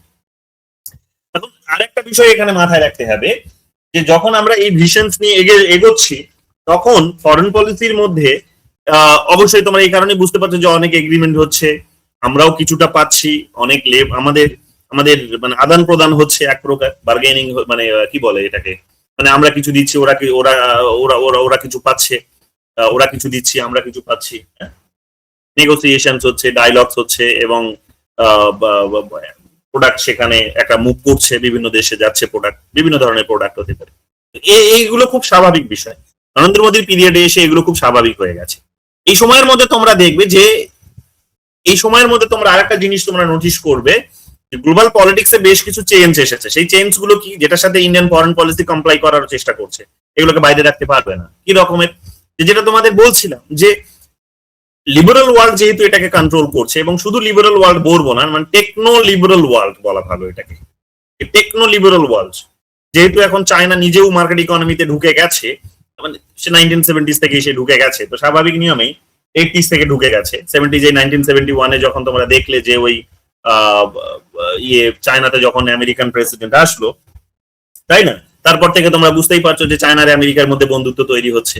তো বুঝতেই পারছো যে চায়নার তখন বেনিফিট ছিল যে তাকে গ্লোবাল মার্কেটে প্রবেশ করতে হবে, এই কারণে আমেরিকার সাথে বন্ধুত্ব খুব স্বাভাবিক ছিল। তো সোভিয়েত ইউনিয়নকে সাইড করে সে যখন এটা করেছে, এখন এই জায়গাতে তোমাদেরকে বুঝতে হবে যখন এই ঘটনাগুলো ঘটছে গ্লোবাল পলিটিক্সে, তখন তোমাদেরকে বুঝতে হবে যে ধীরে ধীরে ধীরে ধীরে ধীরে ধীরে টেকনোবেস 1968-এ তো ইন্টারনেটই এসেছে আরপানেটের হাত ধরে, তারপর থেকে টেকনোবেস যেরকম ভাবে এক প্রকার বলা যেতে পারে যে ডেভেলপমেন্টকে মানে মানে জায়গা করে দেওয়া হয়েছে বা ভাবা হচ্ছে ডেভেলপমেন্টকে, তাতে করে একটা র্যাডিক চেঞ্জ তো এসেছে। এটা একটা প্রথম আমরা বড় ইন্টারনেট বেস যে চেঞ্জ, যেটাকে ফোর্থ ইন্ডাস্ট্রিয়াল রিভলিউশন হিসেবে কনসিডার করা হয়। তো সেটা তো তোমরা দেখলে যে 2000 মানে এই সেঞ্চুরির ফার্স্ট পিরিয়ডটিকে বা ফার্স্ট ডিকেডসটিকে ধরা হচ্ছে। এর এখন যে ডিকেডস গুলো চলছে বা টাইম পিরিয়ড চলছে, এখানে তোমরা দেখবে যে এআই কে কাজে লাগিয়ে অনেক বড়, বিশেষ করে টেকনোলজি এবং টেকনোলজি দিকে একেবারে হিউম্যানের মতো সেটাকে বিল্ড করা হচ্ছে, তার মধ্যে আর্টিফিশিয়ালিটি সেখানে বিল্ড করে এস্টাবলিশ করে সেটাকে হিউম্যানের মতো তাকে কিন্তু এফিশিয়েন্ট বানিয়ে তাকে রান করানো। এতে করে কি হবে, এতে করে তোমরা দেখতেই পাচ্ছ যে রাতারাতি এখানে যে কোনো জিনিসকে তুমি ট্র্যাডিশনালি যেভাবে করছিলে সেই ট্র্যাডিশনাল মেথডের মধ্যে একটা র্যাডিক চেঞ্জ আসছে, এবং সেখানে কিন্তু ওভারনাইট সেখানে কিন্তু ডেভেলপমেন্ট এনশিওর করা যেতে পারে। এই যে কম্পিটিশন, এই কম্পিটিশনে দুটো বড় হচ্ছে ইনভেস্টর বা দুটো বড় এখানে কিন্তু কম্পিটিটর, এক হচ্ছে ইউএস আর অন্যদিকে হচ্ছে China, not Soviet union, China. তো এদের মধ্যে যে কম্পিটিশন, এই কম্পিটিশন তোমরা বুঝতেই পারছো যে একটা নতুন লেভেলের মাত্রা যোগ করেছে। একদিকে এটা ঠিক যেমন, তেমনি অন্যদিকে এই ইউনিপোলার ওয়ার্ল্ড 1991-এর পর থেকে যেটা তৈরি হলো, এই 2009-10 এর পর থেকে তোমরা দেখবে যে এটার মধ্যেও একটা বড় ধরনের চেঞ্জ এসেছে, যেটাকে আমরা মাল্টিপোলারিটি বলতে পারি। তো সেই মাল্টিপোলারিটির জায়গাটা উঠে আসছে। সোভিয়েত ইউনিয়ন, রাশিয়া হলো, Russia, Brazil, India, south Africa, এই সমস্ত রাইজিং কান্ট্রিজ গুলো তারাও নিজেদের কতগুলো কোর গ্রুপ তৈরি করেছে এবং বুঝে গেছে যে আইডিওলজি সেন্ট্রিক নয়, যে end of history, end of ideology যে কথা বলেছিলেন, তো সেটা আর হবে না, কিন্তু ইস্যু ভিত্তিক হবে। কনফ্লিক্ট থাকবেই, কিন্তু ইস্যু ভিত্তিক হবে। তো ইস্যু ভিত্তিক যে চেঞ্জটা এসেছে, এই ইস্যু ভিত্তিক চেঞ্জটা আলটিমেটলি কি করেছে যে তোমাকে রিয়েলিস্টিক হতে আরো অনেক বেশি বাধ্য করেছে, এবং কোনো পার্মানেন্ট কোনো ডিসিশন নয়, পার্মানেন্ট কোনো পলিসি নয়, র্যাডিক চেঞ্জ, কনস্ট্যান্ট চেঞ্জিং একটা নেচার, মানে পলিসি নেচারের মধ্যে দিয়ে তোমাকে কিন্তু এগোতে হবে। এটাও খুব স্বাভাবিক হয়ে গেছিল। তো 1991 থেকে যে মাল্টিপোলারিটির ভাবনাটা গড়ে উঠেছে, এবং একদিকে মাল্টিপোলারিটি এবং অন্যদিকেও কিন্তু এই টেকনো লিবারাল যে কম্পিটিশনস, এই কম্পিটিশনস এগুলো মোটামুটি ভাবে গোটা ওয়ার্ল্ডের যে পলিটিক্স, সেই পলিটিক্স এর মধ্যে আর একটা বড় ধরনের যেমন ডেভেলপমেন্ট নিয়ে এসেছে, তেমনি কিন্তু একটা বড় ধরনের কিন্তু ইনস্টেবিলিটিও নিয়ে এসেছে। এটা নিয়ে কোনো সন্দেহ নেই। তো এই ইনস্টেবিলিটির একটা বড় এক্সাম্পলস হচ্ছে আজকের দিনের যে মিডল ইস্টের যে তোমরা ক্রাইসিস গুলো দেখছো, সেই ক্রাইসিস, এটার একটা বড় রিফ্লেকশন হচ্ছে এটাই। এই ডেভেলপমেন্টের বড় একটা রিফ্লেকশন হচ্ছে এই ক্রাইসিসটা। তো এই ক্রাইসিসে তোমরা কি দেখতে পাচ্ছ, এই ক্রাইসিসে তোমরা এটাই দেখতে পাচ্ছ যে দুটো বড় পাওয়ার্স, ডিরেক্টলি আমরা চায়নাকে হয়তো দেখতে পাচ্ছি না, বাট তোমরা জানো যে চায়নার সাথে ইরানের একটা বড় দীর্ঘদিনের এগ্রিমেন্টস আছে, এবং ছোট ছোট যে ধরনের ড্রোনস গুলো তৈরি করেছে যেগুলো তোমরা দেখতে পাচ্ছ, বুঝতেই পারছো যে সেগুলো চায়নার থেকে পেয়েছে দীর্ঘদিন ধরে। তারা এই মুহূর্তে হয়তো পায়নি, কিন্তু অতীতে তারা আগে পেয়েছে, এবং তাদের সাথে অলরেডি যে এগ্রিমেন্টস আছে। এবং তোমরা জানো যে তাদের চায়না বা রাশিয়ার ডিফিকাল্টস নয় যে ইরানকে বিভিন্ন রকম ভাবে সাহায্য সহযোগিতা দেওয়া। তোমরা যদি একটুখানি জিওগ্রাফিটা দেখে নাও, তাহলে তোমরা দেখতে পাবে, ব্ল্যাক সির আশেপাশে ওই রিজিয়নস গুলো দেখে নাও, তাহলে বুঝতে পারবে যে কিরকম ভাবে তাদের জন্য এটা খুব সহজ। তো ঘুরপথে তার মানে এই জিনিসগুলো হচ্ছে, এগুলো নিয়ে তো কোনো সন্দেহ নেই। তো স্বাভাবিকভাবেই তোমাদেরকে এখানে এটা বুঝতে হবে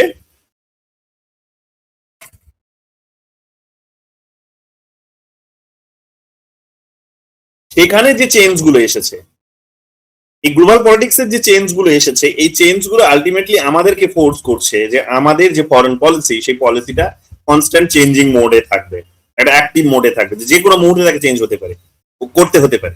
তোমরা একটা সময় দেখেছো যে আমরা অনেকটাই হয়তো প্রো প্যালেস্তাইন ছিলাম, এখন আমরা অনেকটা, বলবো না যে প্রো ইসরায়েল কমপ্লিটলি, বাট আমরা একটা ব্যালেন্স ক্রিয়েট করার চেষ্টা করছি। কেন করছি? একটা বড় রিজনস হচ্ছে এটাই যে আমাদের বিজনেস গ্রো করছে, আমাদের ইকোনমি গ্রো করছে, আমাদের নিজেদের ন্যাশনাল ইন্টারেস্টের মানে ইন্টারেস্টকে আমাদেরকে জায়গা করে দিতে হবে। একদিকে যেমন আমাদের নিজেদের ডেভেলপমেন্টটা আমাদের নিড, তেমনি আবার হচ্ছে কিন্তু ডেভেলপমেন্ট করতে গিয়ে আমি কিছু উন্নতি করছি, সেটার জন্য আমি কতগুলো টেরোরিস্ট অ্যাক্টিভিটিস ফেস করতে হচ্ছে বা বিভিন্ন ধরনের থ্রেট ফেস করতে হচ্ছে। আবার তেমনি আমাকে কিন্তু ওয়ার্ল্ড ক্রাইসিস গুলো সেগুলো মাথায় রেখে এগোতে হচ্ছে। তো স্বাভাবিকভাবে আমি কোনো একটা আইডিওলজি নিয়ে, কোনো একটা কনস্ট্যান্ট একটা প্রিন্সিপালস নিয়ে আমি চুপচাপ বসে থাকতে পারি না, এটা করলে আমার নিজের লস। এই যে চেঞ্জ গুলো, এই কারণে যে বিভিন্ন দেশগুলোর মধ্যে যে রিলেশনসগত যে চেঞ্জ আসছে, সেগুলো কিন্তু খুব একটা স্বাভাবিক বিষয়। এই চেঞ্জ গুলো খুব একটা স্বাভাবিক বিষয়। তো মিডল ইস্টে যে সমস্ত ইন্ডিয়ার যে অ্যাপ্রোচ গুলো যেভাবে বদলাচ্ছে, এটা নরেন্দ্র মোদী নয়। এই জায়গায় যদি তুমি কালকে রাহুল গান্ধীকেও বসিয়ে দাও, আমি খুবই মানে আশাবাদী এবং খুব মানে 100% আশাবাদী যে নরেন্দ্র মোদী থেকে কমপ্লিটলি অপোজিট কোনো কিন্তু ডিসিশনস তিনি নিতে পারবেন না, এবং এটা পসিবল নয়। কারণ লিডার্স যেটা যেটা রিয়েলিস্টরা বলে যে লিডার্স কি ডিসিশন নিল সেটা ইম্পর্টেন্ট নয়, ইম্পর্টেন্ট হচ্ছে ন্যাশনাল ইন্টারেস্ট কি বলছে সেটা ইম্পর্টেন্ট। এবং ন্যাশনাল ইন্টারেস্ট তোমরা জানো যে আজকের দিনে ন্যাশনাল ইন্টারেস্টকে ম্যানিপুলেট করার এক প্রকার ক্যাপাসিটি রাখে হচ্ছে বড় বিজনেস গুলো, বিজনেস সেক্টরস গুলো, কর্পোরেট সেক্টরস গুলো, যেখানে বড় বড় আদানি আম্বানিদের নাম আসে। তোমরা জানো যে মানুষের অপিনিয়ন্সকে তারা কমপ্লিট এক রাতের মধ্যে বদলে দিতে পারে। যেমন দেখলে বাংলাদেশের মানুষের অপিনিয়ন্স রাতারাতি বদলে দিল, তারা রাতারাতি আন্দোলন করতে নেমে গেল, সরকারকে তাড়িয়ে দিল। তারা বুঝতেই পারলো না যে আন্দোলনটা কি আমেরিকা করাচ্ছে, না তারা নিজেরা করছে, নাকি চায়না করাচ্ছে, কারা করাচ্ছে কারা। তারা শুধু দেখলো যে না, আমাদের কিছু মানুষ মরছে, আন্দোলন করার সুযোগ পেয়েছি, সরকার একটু উইক হয়ে পড়েছে, ব্যাস চলো ভাই, আন্দোলন করতে নেমে গেল তারা। আমেরিকা আলটিমেটলি আন্দোলনটা করিয়ে সরকারকে ইলেকশনের ঠিক আগে আগে দেখবে একটা এগ্রিমেন্ট করিয়ে নিল। কারণ ইলেকশনের পরে সরকার কি করবে কেউ তো জানে না, কিন্তু এগ্রিমেন্টের ইলেকশনের আগে আগে এগ্রিমেন্ট করিয়ে নিয়ে সরকার আমেরিকা ওখানে মিলিটারি বেস তৈরি করে নিল বাংলাদেশে। এখন ইউনিসের আর পাত্তা খুঁজে পাওয়া যাচ্ছে না, তাদের যে অ্যাডভাইসার ছিলেন তার আর পাত্তা পাওয়া যাচ্ছে না। তার কারণ তিনি আমেরিকা যেটা চেয়েছিল সেটা ফুলফিল হয়ে গেছে। এখন এটা নিয়ে যেহেতু নিন্দা হবে, সমালোচনা হবে, তাই তিনি গায়েব, মার্কেটেই নেই আর। তিনি আমেরিকা দিকে ঢাকা দিয়ে আছেন এক প্রকার, ঠিক আছে, অঘোষিত ভাবে। তো এই যে বিষয়গুলো, এগুলো তোমাদেরকে মাথায় রাখতে হবে যে যখন এই ধরনের মানে মানে কি বলবো যে মানে এগুলো খুব স্বাভাবিক যে যখন তোমার ইকোনমি গ্রো করছে তখন তোমার এই ধরনের চেঞ্জ গুলো আসবে। এবং সবার আগে যে চেঞ্জ গুলো তুমি নোটিশ করবে সেগুলো হচ্ছে যে তোমার প্রতিবেশীদের মানে তোমার ইকোনমি গ্রো করছে মানে তোমার প্রতিবেশীদের বিহেভিয়ারের মধ্যে একটা চেঞ্জ সবার আগে তুমি নোটিশ করবে। এবং এটা খুবই অবভিয়াস যে তুমি যদি খুব পাওয়ারফুল হও তাহলে তোমার এবং তোমার আশেপাশে যদি তুমি মানে ফরেন কোনো পাওয়ার্স কে যদি তুমি মানে কমপ্লিট এলিমিনেশনের জায়গায় যদি রাখতে পারো বা তাকে যদি সেখানে আস্তানা গাড়তে না দাও, তাহলে তোমার একটা ওই রিজিয়নের মধ্যে একটা স্টেবিলিটি থাকবে। কিন্তু সেটা যদি পসিবল না হয় তাহলে সেই রিজিয়ন কিন্তু ইনস্টেবল হয়ে পড়বে, এটা অস্থির হয়ে পড়বে। আমেরিকা যখন গ্রেট পাওয়ার্স হয়েছে তখন তোমরা দেখো যে আমেরিকার আশেপাশেও তোমরা দেখো যে তোমরা কিউবার মিসাইল ক্রাইসিস শুনেছো। কিউবার মিসাইল ক্রাইসিস কি ছিল? কিউবার মিসাইল ক্রাইসিস বুঝতেই পারছো যে আমেরিকার ডমিনেশন কিউবাতে যেভাবে বৃদ্ধি পাচ্ছিল, যে সমস্ত সেক্টর আমেরিকা গিলে খেয়েছে। কিউবার নিজস্ব ইন্ডিপেন্ডেন্স বলে কিছু নেই, ইকোনমিক ইন্ডিপেন্ডেন্স বলো বা পলিটিক্যাল ইন্ডিপেন্ডেন্স বলে কিছু নেই। তো নতুন সরকার গভর্নমেন্ট এসে সে কি করলো, সে একটা বড় পাওয়ার, অর্থাৎ সোভিয়েত ইউনিয়নের মতো পাওয়ারকে ওয়েলকাম করে আমেরিকাকে চ্যালেঞ্জ জানিয়ে দিল। তো ফলে ওখানে একটা অস্থিরতা সেই সময় তৈরি হয়েছিল। তো যখনই তুমি এই ধরনের বড় পাওয়ারফুল হয়ে পড়বে, তোমার ছোট আশেপাশে যে সমস্ত নেবার কান্ট্রিজ গুলো আছে তাদের জন্য এটা অস্বস্তিকর, তাদের জন্য এটা একটা ইনসিকিউরিটির একটা ভাবনা নিয়ে আসবে। এবং তারা সবার আগে কি করবে যে তারা নিজেদেরকে সিকিউর করার জন্য যদি পসিবল হয় কোনো গ্লোবাল আর কোনো পাওয়ার্স বা মেজর পাওয়ার্স কে এখানে নিয়ে এসে ব্যালেন্স করা, তাহলে তারা সেটাই করবে এবং করে। তো আজকের দিনে তোমরা যে আশেপাশে যে আমাদের ইন্ডিয়ার আশেপাশে যে কান্ট্রিজ গুলোতে যে চেঞ্জ গুলো দেখছো সেগুলো খুব অবভিয়াস চেঞ্জ, এটা হওয়ারই ছিল। কারণ ইন্ডিয়া গ্রো করছে ইকোনমি মানে ইন্ডিয়া গ্রো করছে মানে প্রতিবেশী দেশগুলোর মধ্যে একটা ঈর্ষা কাজ করবে, প্রতিবেশী দেশগুলোর মধ্যে একটা কিন্তু একটা ইনসিকিউরিটি কাজ করবে, বিভিন্ন ধরনের থ্রেট তারা ফিল করবে। হয়তো নেই ইন্ডিয়ার তরফ থেকে ডিরেক্টলি সেই থ্রেটটা নেই, ডিরেক্ট মানে ধরে নাও যে যেগুলোকে বলা যেতে পারে যে ট্র্যাডিশনাল থ্রেট, যে আমরা হয়তো তাদের দেশে টেরোরিস্ট ঢুকিয়ে দিলাম, যেটা পাকিস্তান করে, সেগুলো হয়তো নেই। ইনডিরেক্ট হয়তো কিছু থাকতে পারে যে আমরা তাদের সাথে বিজনেস করলাম, আমাদের যেহেতু হচ্ছে প্রোডাক্টের সংখ্যাটা বেশি তাই আমাদের দেশের প্রোডাক্ট বেশি তাদের দেশে যাবে, ওদের দেশে যেহেতু তারা কম প্রোডাক্ট প্রডিউস করে তাই ওদের দেশে প্রোডাক্ট কম আসবে, আমরা সবসময় কি থাকবো, আমরা সবসময় একটা সারপ্লাস পজিশনে থাকবো, ওরা হয়তো ডেফিসিটে তাদের রান করবে। তো দুটো দেশের মধ্যে যে ব্যালেন্সিং রিলেশন সেখানে হয়তো মানে দুটো দেশের মধ্যে যে রিলেশন সেটা হয়তো ব্যালেন্স থাকবে না, ইকোনমিক ব্যালেন্সটা হয়তো থাকবে না, সেটা হয়তো ওই মানে একটা হায়ারার্কিক্যাল অর্ডারে থাকবে, কেউ এগিয়ে থাকবে কেউ পিছিয়ে থাকবে। সো অবভিয়াসলি বাংলাদেশের ক্ষেত্রে বলো, মানে প্রতিবেশী সমস্ত দেশগুলোর ক্ষেত্রে বলো, আমরা এগিয়ে আছি এক্সপোর্ট করার ক্ষেত্রে, তাই না? তো এই যে বিষয়গুলো তাদের জন্য একটা ইনডিরেক্ট থ্রেট নিয়ে আসে। এখন প্রতিবেশী দেশের কাছ থেকে যদি সস্তায় পায় তাহলে তারা কি দূরের কোনো দেশের কাছ থেকে প্রোডাক্ট কিনতে চাইবে না? তাদেরও সেটা আবার ডিমান্ড যে না, তাদের প্রতিবেশী দেশ থেকেই কিনতে হবে, কারণ সস্তায় পাচ্ছে, চিপ। তাহলে আমেরিকার কাছ থেকে তো কিনবে না, কেন? কারণ সেটা অনেক দূরে। ইন্ডিয়ার কাছ থেকেই কিনবে কারণ সেটা খুব কাছে এবং সস্তা হবে, কারণ সেটা প্রোডাক্টটাকে ট্রাভেল করতে যে খরচাটা আসবে সেটা হয়তো সেভ হবে। তো এই কারণে তারা করে একটা সময়, কিন্তু রিয়েলাইজ করে তারপরে গিয়ে যে কোনো দেশ রিয়েলাইজ করে যে আমাকে এটা ব্যালেন্স করতে হবে, কারণ আমার ইন্ডিপেন্ডেন্সটা নষ্ট হচ্ছে, আমি অনেক বেশি ডিপেন্ডেন্ট হয়ে পড়ছি। এই জায়গাতে আমরা যেটা দেখতে পাই সেটা হচ্ছে যে ওই রিজিয়নের মধ্যে একটা কি হয়, তারা অন্য কোনো মেজর পাওয়ারকে সেখানে টেনে নিয়ে এসে ব্যালেন্স করার একটা চেষ্টা করে। আজকের দিনে তোমরা যে ডেভেলপমেন্ট গুলো দেখতে পাচ্ছ ইন্ডিয়ার আশেপাশে, সেগুলো হচ্ছে কিন্তু তাদের নিজেদের যদি ফরেন পলিসি অ্যানালাইজ করো, অর্থাৎ ওই দেশগুলোর তরফ থেকে যদি তাদের নিজেদের পার্সপেক্টিভ থেকে যদি ফরেন পলিসি অ্যানালাইজ করো, তাহলে তারা ওটাই বলবে যে ইন্ডিয়া আমাদের উপর কিন্তু অনেকটা ডমিনেশন চালাচ্ছে। সমস্ত দেশই তাই বলছে, তোমরা আন্দোলনের সময় শুনলে কম বেশি সমস্ত দেশই বলছে, বা বিভিন্ন রকম ভাবে হয়তো আমরা সাহায্য সহযোগিতা করতে পারিনি। তো বিষয়টা হচ্ছে যে এটা একেবারেই স্বাভাবিক বিষয় যে এটা ওদের মধ্যে ফিল হয়। এখন তখনই গিয়ে ওরা কি করে যে এই ধরনের বড় বড় পাওয়ার গুলোকে কিন্তু নিজেদের দেশে টেনে নিয়ে এসে ব্যালেন্স করার চেষ্টা করে। এটা একটা দিক। আর একটা দিক হচ্ছে কি, যে অন্য কোনো পাওয়ার্স এরও ফরেন পলিসির দিক থেকে যদি তুমি দেখো, অর্থাৎ যেমন আমেরিকার মতো গ্রেট পাওয়ার্স কিংবা চায়নার মতো হয়তো মেজর পাওয়ার্স কে যদি তুমি দেখার চেষ্টা করো, তাহলে তুমি ওদের ফরেন পলিসির কনটেক্সট থেকে তুমি দেখবে যে এখানে তাদের মধ্যে একটা কম্পিটিশন চলছে। তাহলে সেই কম্পিটিশনের জায়গা থেকে তারা এই রিজিয়নসটিতে ডমিনেশন রাখতে চায় নিজেদের। তাহলে এই দিক থেকেও তোমাকে এটাকে কিন্তু অ্যানালাইজ করতে হবে। তাহলে এই দুটো মিলেমিশে আমরা দেখতে পাচ্ছি যে ইন্ডিয়া এক তো মেজর পাওয়ার্স এর যে কমপ্লিট স্টেটাস পেয়ে গেছে সেটাও নয়, সে একটা অ্যাসপিরেন্ট হিসেবে ফাংশন করছে অ্যাক্টিভিটিস গুলো, এবং বুঝতেই পারছো যে এটা আমরা পাওয়ার জন্য অনেক বেশি আমরা হচ্ছে মানে অ্যাক্টিভিটিস চালাচ্ছি, আমরা অনেক বেশি কিন্তু কিউরিয়াস, আর আমরা অনেক বেশি কিন্তু হার্ড ওয়ার্ক করছি। আমাদের লিডার্সরা বিভিন্ন দেশে যাচ্ছেন, তাদের সাথে ডায়লগ করছেন, ডিপ্লোম্যাটিক রিলেশন এস্টাবলিশ করছেন, এবং সেটার মধ্য দিয়ে বিজনেস হচ্ছে, এক্সচেঞ্জ হচ্ছে, এই সমস্ত জিনিসগুলো হচ্ছে। এটা খুব স্বাভাবিক। এটা একদিকে যেমন হচ্ছে তেমনি তুমি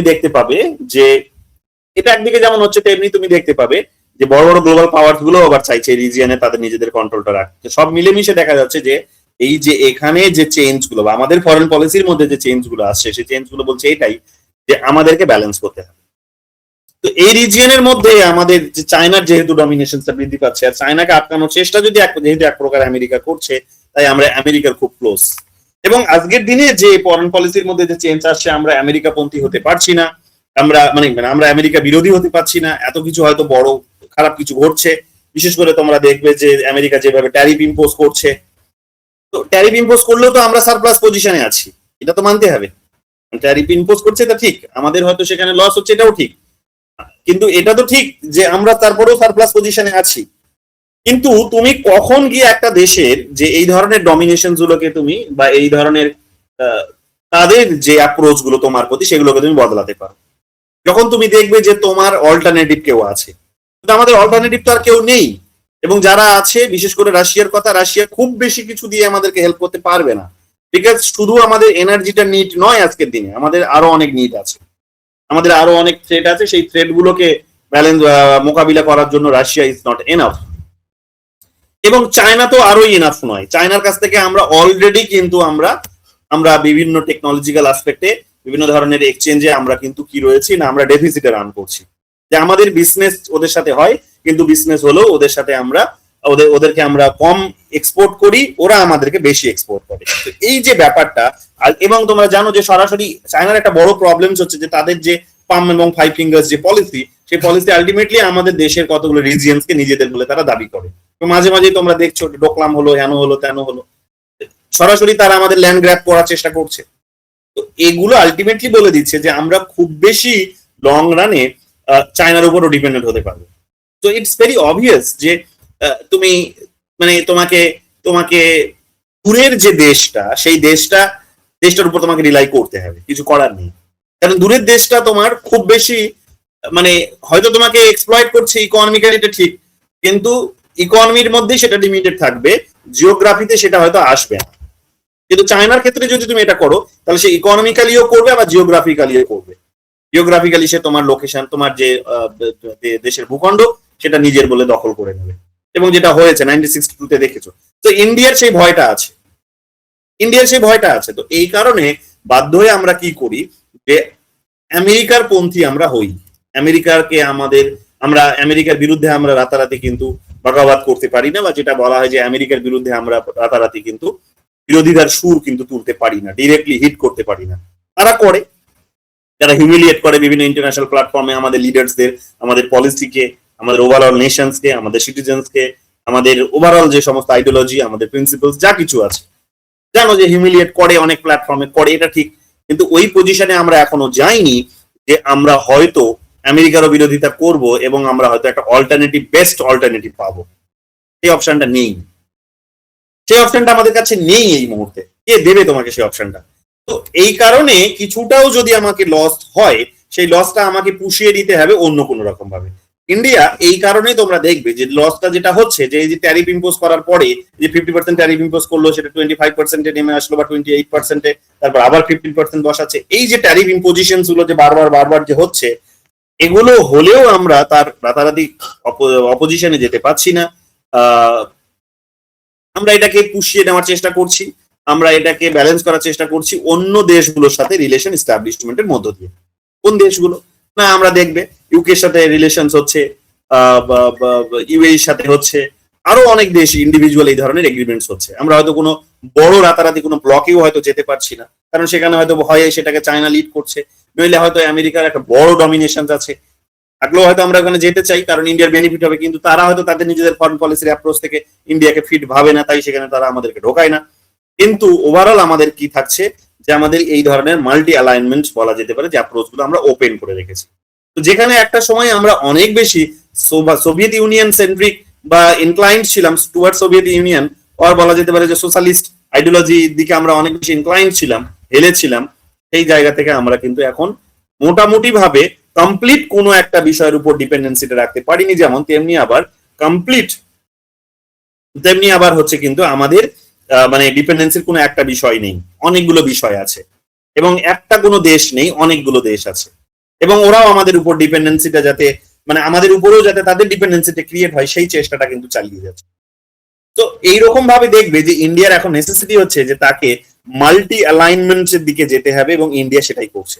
নরেন্দ্র মোদী টাইম পিরিয়ডে এসে তোমরা যে দেশগুলোর সাথে রিলেশন এস্টাবলিশমেন্ট দেখছো, এটা হচ্ছে তারই একটা বড় এক্সাম্পল যে আমরা বিভিন্ন রকম ভাবে আমাদের যে পাওয়ার, সেই পাওয়ারটিকে আমরা ডাইভার্সিফাই করছি, কোন একটা দেশের উপর ডিপেন্ডেন্সিটা আমরা রাখছি না, এবং এটার মধ্য দিয়ে আমরা কি করছি যে একটা ব্যালেন্স ক্রিয়েট করার চেষ্টা করছি। এটা খুবই অবভিয়াস, এটা তোমাকে করতে হবে,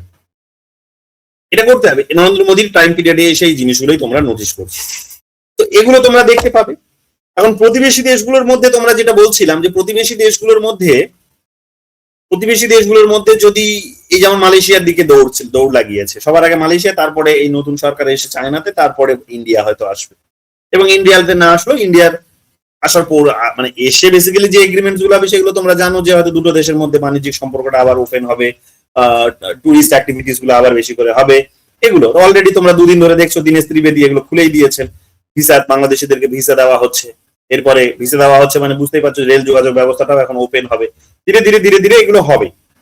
এখন বাংলাদেশ কি চাইছে, যেটা বললাম যে তারা ব্যালেন্স করার চেষ্টা করে, কিন্তু মালয়েশিয়াতে গিয়ে কি খুব বেশি ব্যালেন্স করা তারা কিছু পাবে না, মালয়েশিয়াতে গিয়ে কিছু পাবে না। মালয়েশিয়া হচ্ছে তাদের অনেকটা দূরে লোকেট করছে, মালয়েশিয়ার যে খুব বড় কোনো ক্যাপাসিটি আছে সেটা ঠিক নয়, বাট হ্যাঁ, যে তাদের যে লেবার, সেই লেবারের একটা বড় প্রয়োজনীয়তা আছে মালয়েশিয়ার মার্কেটে, তারা সেই লেবারটাকে সেখানে পৌঁছে দেওয়ার জন্য, যাতে এগ্রিমেন্ট হলে যদি সাথে আরো অনেক বেশি এটা ইজি হয়ে যায়, সেই চেষ্টা করছে। কিছু চেষ্টা অবশ্যই তারা করেছে, যে তারা ডাইভার্সিফাই করার চেষ্টা, যে না চায়নার উপর, না ইন্ডিয়ার উপর, না ইউএস এর উপর, কিছুটা, সেটা কিন্তু খুব বড় কিছু যে মালয়েশিয়া তাদেরকে দিতে পারবে সেটাও ঠিক নয়, বাট তারা এফর্টস তো অবশ্যই ছোট ছোট করে নিচ্ছে। কিন্তু মোদ্দা কথা, এটা বিষয়ের মাথায় রাখতে হবে, সেটা হচ্ছে যে ছোট দেশগুলোর কাছেও কিন্তু খুব বেশি অল্টারনেটিভস নেই, কারণ তাদের ইকোনমি যেহেতু ছোট, তারা বড় কোনো দেশের সাথে রাতারাতি চলে গেলে তাদের কমপ্লিট ডিপেন্ডেন্সিটা কিন্তু মানে কমপ্লিট ডিপেন্ডেন্সিটা তাদেরকে কিন্তু দিতে হবে। যেমন আমেরিকা সরকার চেঞ্জ করিয়ে দিল, প্রতিদানে কি নিল? প্রতিদানে মিলিটারি বেস তারা আদায় করে নিল, তোমরা দেখতে পাচ্ছ যে জয়েন্ট ভেঞ্চার্স হচ্ছে তাদের, সেখানে মহড়া হচ্ছে, সেখানে তাদের আর্মিদের মহড়া হচ্ছে যে সেখানে যদি যুদ্ধ হয় তাহলে কিভাবে সেই যুদ্ধকে মোকাবিলা করবে তাদের দুটো দেশের আর্মি। দেখতে পাচ্ছ যে সেখানে আমেরিকান ফৌজ সেখানে নেমে গেছে, কাজ করছে।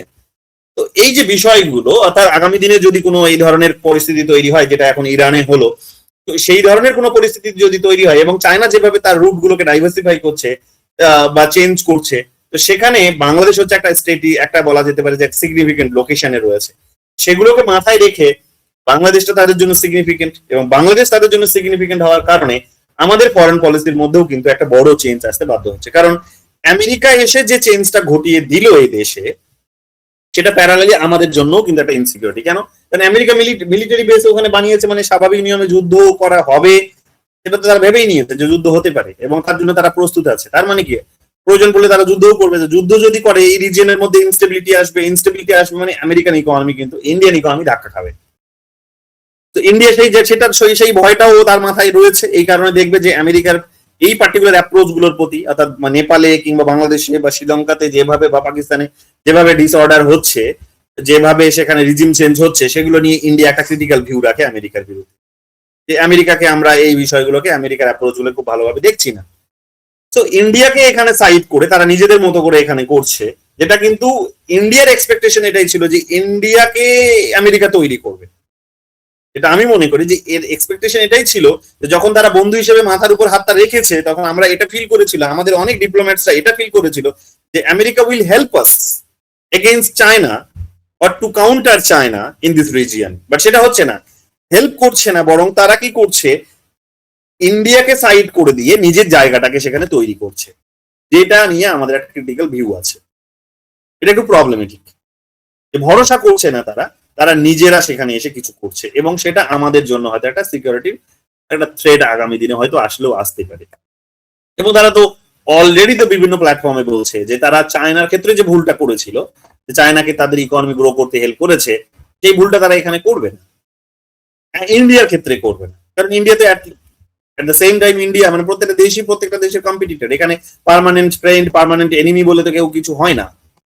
পলিটিক্স এর তো এটাই ফর্মুলা, তোমরা জানো এগুলো। তো স্বাভাবিক নিয়মে এখানে তোমরা নোটিশ করবে যে ইন্ডিয়ার জন্য এখন চ্যালেঞ্জ গুলোও কিন্তু ডাইনামিক হয়েছে। অর্থাৎ যত বেশি ইন্ডিয়া ইকোনমিক্যালি গ্রো করবে, তত বেশি, অর্থাৎ ইন্ডিয়ার পোটেনশিয়ালিটি যত বেশি তৈরি হবে, তার রিচ যত বেশি হবে, তত তার সাথে সাথে ইন্ডিয়ার কিন্তু চ্যালেঞ্জ গুলোও কিন্তু মাল্টিপ্লাই করবে, এবং হচ্ছে, তোমরা নোটিশ করছো এই জিনিসগুলো। তো এইগুলো কিন্তু আমাদের কতগুলো ডেভেলপমেন্টস কিন্তু, এবং প্রত্যেকটা দেশের ক্ষেত্রে এটা হয়েছে, কিন্তু ইন্ডিয়ার ক্ষেত্রে একটু ভিন্নতা। আমেরিকার ক্ষেত্রে হয়তো এতটা হয়নি, বাট হ্যাঁ, আমেরিকাকে ফেস করতে হয়েছিল কিউবান মিসাইল ক্রাইসিস। রাশিয়ার ক্ষেত্রেও ফেস করতে হয়েছে আমেরিকার দ্বারা। রাশিয়া তো ভেঙেই গেল, সোভিয়েত ইউনিয়ন তো টুকরোই হয়ে গেল। চায়না এই জিনিসটা চাইছে না, তার আশেপাশে যেন আমেরিকার ডমিনেশনটা না থাকে। এই কারণে সে কি করছে, যত বেশি রকম ভাবে পসিবল এই সমস্ত এই রিজিয়নের দেশগুলোকে বিভিন্ন রকমের বেনিফিট দেওয়া, এবং চায়না সেটাই করছে। এই কারণে কিন্তু বাংলাদেশ প্রথম দৌড়টা লাগিয়েছে কিন্তু চায়নাতে, কারণ জানে বাংলাদেশ বুঝে গেছে যে বাংলাদেশের চাহিদা আছে ইন্ডিয়া চাইনিজ পার্লামেন্টে বা চাইনিজ কংগ্রেসে, তারা জানে। তো স্বাভাবিকভাবে তোমরা দেখবে যে এটা কিন্তু হচ্ছে। এখন আমাদেরকে এখানে বুঝতে হবে যে আমেরিকারও ছিল, কিন্তু তারা ব্যালেন্স করতে পেরেছে, সোভিয়েত ইউনিয়নকে কোলাপস করে দিয়েছে তারা। চায়নাকে তারা কাউন্টার করার জন্য চেষ্টা করছে, চায়নাও আবার আমেরিকা নিজের, যাতে তার সোভিয়েত ইউনিয়নের মতো পরিস্থিতি না হয় সেইটাকে আটকে রাখার জন্য বা সেটাকে মোকাবিলা করার জন্য সে আবার চেষ্টা করছে রিজিয়নটিতে বিশেষ ইনভেস্টমেন্ট করে, হ্যাঁ, তার ওয়ান বেল্ট ওয়ান রোড থেকে শুরু করে ইন্ডিপেন্ডেন্ট বিভিন্ন ধরনের পলিসি প্রোগ্রামের মধ্য দিয়ে তারা চেষ্টা করছে, এটা ঠিক। কিন্তু ইন্ডিয়ার জন্য রাস্তাটা এতটা সহজ নয়। কেন সহজ নয়? কারণ ইন্ডিয়া যে মুহূর্তে তার জার্নিটা শুরু করেছে, সেখানে তার চ্যালেঞ্জ গুলো একদিকে যেমন হচ্ছে চায়না, অর্থাৎ একেবারে ইমিডিয়েট নেবার, অন্যদিকে ডিরেক্ট বলবো না আমেরিকা, কারণ আমেরিকা লং রানে হয়তো থ্রেট হবে, ডিরেক্ট হবে না, ইমিডিয়েট হবে না, বাট হ্যাঁ, একটা তো থ্রেট, কারণ সে মিলিটারি বেস তৈরি করছে। মুশকিলটা হলো সে মিলিটারি রিজিম চেঞ্জ করুক, ওকে, রিজিম চেঞ্জ করলো, নিজেদের মতো করে কিছু তারা বিজনেস করলো, ঠিক আছে, কিন্তু সেগুলো শুধু বিজনেসের মধ্যেই লিমিটেড থাকছে না, সেগুলো একটা একটা দেশের যে এক্সট্রিম যে টার্গেট থাকে, একটা দেশের কাছে যে এক্সপেকটেশনস গুলো থাকে সেই জায়গায় নিয়ে যাচ্ছে তারা, অর্থাৎ মিলিটারি বেস। তো এটা কিন্তু ইন্ডিয়ার জন্য একটা লং রানে একটা চ্যালেঞ্জ।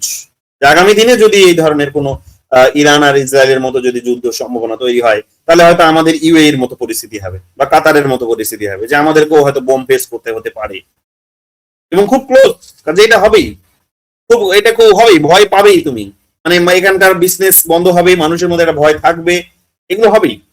তো লং রানে এটা একটা আছে, লং রানে এটা একটা আছে, এটা আমাদের মাথায় রাখতে হবে। আর যেটা আমাদের একটা বড় চ্যালেঞ্জের জায়গা আজকের দিনে, সেটা হচ্ছে যে ওভারঅল আমাদের, তোমরা জানো যে বড় চ্যালেঞ্জের জায়গা হচ্ছে যে ইন্ডিয়া ইকোনমি গ্রো করছে, এটা ঠিক, কিন্তু সেই গ্রোটার মধ্যে একটা বড় একটা, মানে আমি একটা একটা একটা বলা যেতে পারে যে আজকের দিনে যে ডেভেলপমেন্ট, অর্থাৎ যেটাকে বলা যেতে লিবারেল টেকনো লিবারেল যে ডেভেলপমেন্ট, সেই ডেভেলপমেন্টটা একদিকে যেমন অপরচুনিটি, তেমনি একদিকে একটা বড় থ্রেটও কিন্তু ইন্ডিয়ার জন্য। কিরকম ভাবে থ্রেট বুঝতেই পারছো, যে যেভাবে একটা র্যাডিক চেঞ্জ মার্কেটের মধ্যে আসছে, যে সেখানে এফিসিয়েন্ট লেবাররা রাতারাতি ইনএফিসিয়েন্ট হয়ে যাচ্ছে, তাদেরকে ছাঁটাই করা হচ্ছে, এবং রোবটকে দিয়ে সেখানে সেখানে এআই কে দিয়ে সবকিছু করানো হচ্ছে। তো সেখানে লেবার কস্টটা অনেক বেশি সস্তা হয়ে যাচ্ছে, লেবার কস্ট অনেক বেশি চিপ হয়ে যাচ্ছে, এবং ইন্ডিয়ার একটা বড় রিসোর্স হচ্ছে কিন্তু লেবার রিসোর্স। এই রিসোর্সে কিন্তু ইন্ডিয়া তার নিজের বড় রাতারাতি দেখতে ওভারনাইট সে কিন্তু তার নিজের যে যে লেবার কস্ট সেটা কিন্তু হারিয়ে ফেলছে, লেবার ডিমান্ডটা কিন্তু সে হারিয়ে ফেলছে। তো ফলে কি হচ্ছে, ইনএফিসিয়েন্ট লেবারের সংখ্যাটাও কিন্তু দেশে বাড়ছে।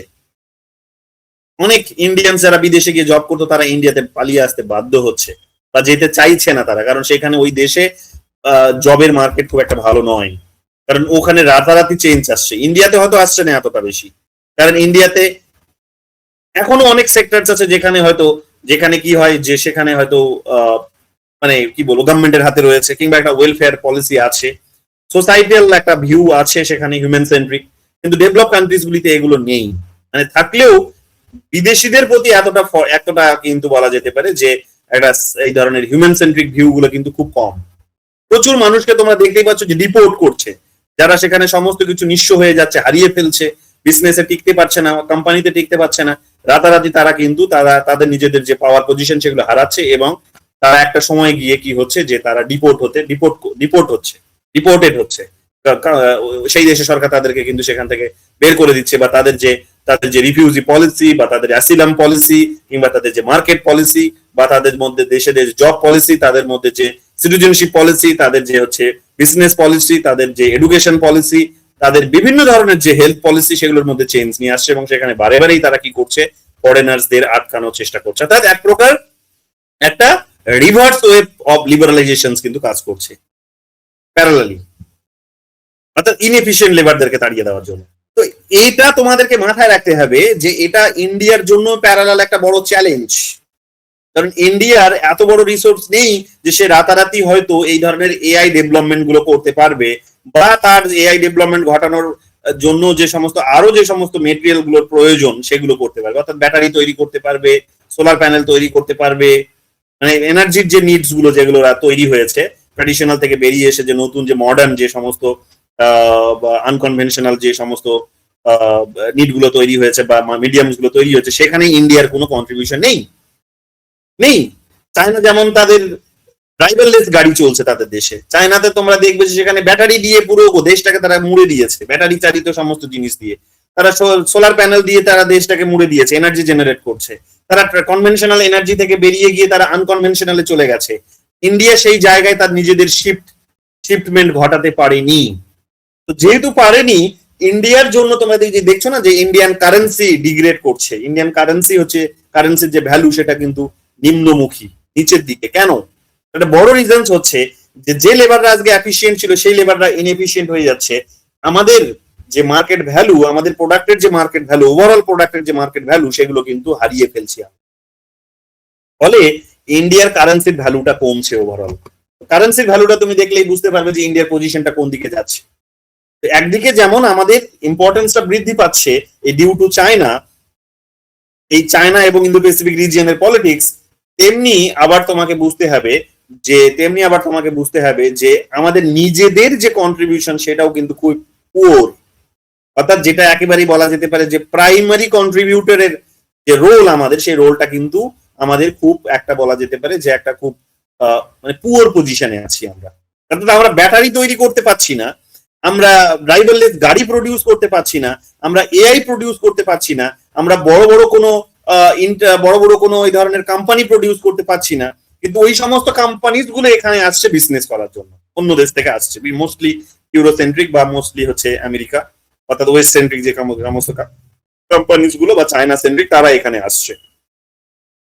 তো ইন্ডিয়া যতই এগ্রিমেন্টের দিকে যাক না কেন, এগ্রিমেন্টস গুলো কিন্তু হচ্ছে মোস্টলি প্রোডাক্ট, মানে মানে কি বলবো, যে হয়তো এক্সচেঞ্জ হবে, কিন্তু যে দেশগুলো এখানে এসে তারা এক্সপোর্ট করবে বা বিজনেস করার মধ্যে দিয়ে এক্সপোর্ট করার ভাবনা করছে, এগুলো কিন্তু তাদের নিজেদের ক্রিয়েটিভ প্রোডাক্ট, তাদের নিজেদের সেখানে কপিরাইটস আছে।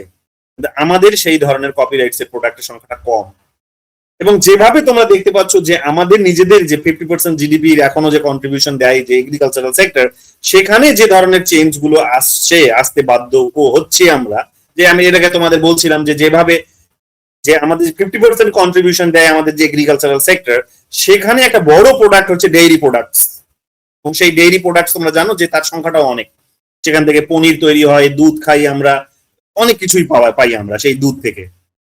তো সেখানেও একটা বড় ধাক্কা, কেন? কারণ বড় ডেভেলপ কান্ট্রিজ গুলো যেভাবে সেই ফিল্ড গুলোতে আমাদের, বিশেষ করে আমেরিকার কথা বলতে পারি, যেভাবে প্রেসার ক্রিয়েট করে আমাদের এই আরবান বা সরি আমাদের যে এই রুরাল যে ইকোনমি, সেই ইকোনমিটাকে যেভাবে একটা ধাক্কা দেওয়ার চেষ্টা করছে, আগামী দিনে চ্যালেঞ্জটা কিন্তু আরো অনেক বড়, এটা আমার অনুমান। এটা আগামী দিনে চ্যালেঞ্জটা আমাদের আরো অনেক বড়। 50% জিডিপি তে কন্ট্রিবিউট দেয় আমাদের হচ্ছে আমাদের এগ্রিকালচারাল সেক্টর, সেখানে বড় যে সমস্ত প্রোডাক্টের কন্ট্রিবিউশন সেটা হচ্ছে এগ্রিকালচার, সেটা ডেইরি প্রোডাক্টস, সেই সমস্ত জায়গাতে আমরা একটা বড় ধাক্কা খাবো। কেন? কারণ ওই যে বললাম যে অলরেডি ইন্ডিপেন্ডেন্ট ইন্ডিয়া এই সমস্ত ডেইরি প্রোডাক্টস এর ক্ষেত্রে, নিড নেই এটার যে ইম্পোর্ট করতে হবে আমাদের, কিন্তু এটা নিডের জায়গায় পৌঁছে দেওয়া হচ্ছে। যেমন আমাদের পেঁয়াজ ইম্পোর্ট করার জায়গাতে আমরা ছিলাম না, আজ থেকে যদি 15-20 বছর তুমি আগে দেখো, আমরা গ্যাস হয়তো এতটা ইম্পোর্ট করার জায়গাতেই ছিলাম না। এখন যে বলা হচ্ছে যে দেশে যে এনার্জির পরিমাণটা বৃদ্ধি পাচ্ছে, তার কারণ হচ্ছে যে ইন্ডিয়া এখন গোবর গ্যাসের জায়গাটাতে অনেক উইক, অর্থাৎ আমরা এখানে এটাকে ইন্ডাস্ট্রিয়ালাইজ করতে পারিনি, ইন্ডিপেন্ডেন্ট ইন্ডাস্ট্রিয়ালাইজেশন করতে পারিনি। অর্থাৎ ইন্ডিপেন্ডেন্ট ছিল ইন্ডিয়া, হয়তো এখন এরা হয়তো ইন্ডিভিজুয়াল লেভেলে হতো হয়তো বলে কস্টটা একটু বেশি আসতো, কিন্তু এটা তো আমরা নিজেরা ইন্ডাস্ট্রিয়ালাইজ করতে পারতাম, কিন্তু পারিনি। আমরা কমপ্লিটলি কি করেছি, পুরো সেক্টরটাই হচ্ছে আমরা ছেড়ে দিয়েছি অন্যদের হাতে, অর্থাৎ ডেভেলপ কান্ট্রিজ গুলোর হাতে। এবার মুশকিলটা হবে কি, মুশকিলটা হবে এটাই যে আগামী দিনে প্রোডাক্টের দামগুলো আরো অনেক বাড়বে দেশে। গ্যাসের দাম যেমন বাড়ছে, তুমি আটকাতে পারছো না। একটা সময় ছিল যে প্রত্যেকটা গ্রামের প্রত্যেকটা বাড়িতেই সেখানে ঘুঁটে দিয়ে রান্না হতো, কিংবা সেখানে তাদের একটা গোবর গ্যাসের ব্যবস্থা ছিল, কিংবা তাদের জমিতে সার হিসেবে ব্যবহার হতো, সেগুলো অর্গানিক ফার্মিং এর কাজে সেগুলো ব্যবহার হতো। তো সেখানেও একটা প্রেসার ক্রিয়েট হচ্ছে।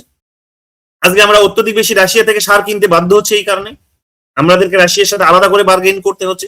তো এই কতগুলো পলিসির এখানে ভুলও আছে। ইন্ডিপেন্ডেন্ট সেক্টরস গুলোকে হয়তো ইন্ডিভিজুয়ালি হচ্ছিল, সেটাকে হয়তো অর্গানাইজ করার প্রয়োজন ছিল, সরকার সেখানে অর্গানাইজ না করে, এবং এটা শুধুমাত্র বিজেপির গভর্নমেন্ট বলবো তা কিন্তু নয়, 1991 থেকে ট্র্যাডিশনালি চলে আসছে, তার মধ্যে কংগ্রেসের গভর্নমেন্টও এখানে কিন্তু সমানভাবে দায়ী। যে তারা কি করেছে, এখানে কোনো এফোর্টস দেয়নি। ইন্ডিভিজুয়ালি হয়তো প্রত্যেকটা বাড়িতে হয়তো 2-4টে করে গরু রাখা হয়, এবং তার কন্ট্রিবিউশন হয়তো আমাদের অর্গানিক ফার্মিং এ যায়, বা আমাদের হয়তো ডেইরি প্রোডাক্টস এর ক্ষেত্রে আমরা পাই। সেগুলোকে এখানে অর্গানাইজ, মানে লোকালি অর্গানাইজ না করে বা ইন্ডিজেনাস দিক থেকে অর্গানাইজ না করে আমরা কি করেছি, কমপ্লিটলি একটা বড় বাইরের কোম্পানিদের হাতে ছেড়ে দিচ্ছি। এই কারণে আমাদের আজকে কি করতে হচ্ছে, রাশিয়া থেকে আমাদেরকে কিন্তু সার কিনতে হচ্ছে, তার জন্য আলাদা করে বার্গেন করতে হচ্ছে।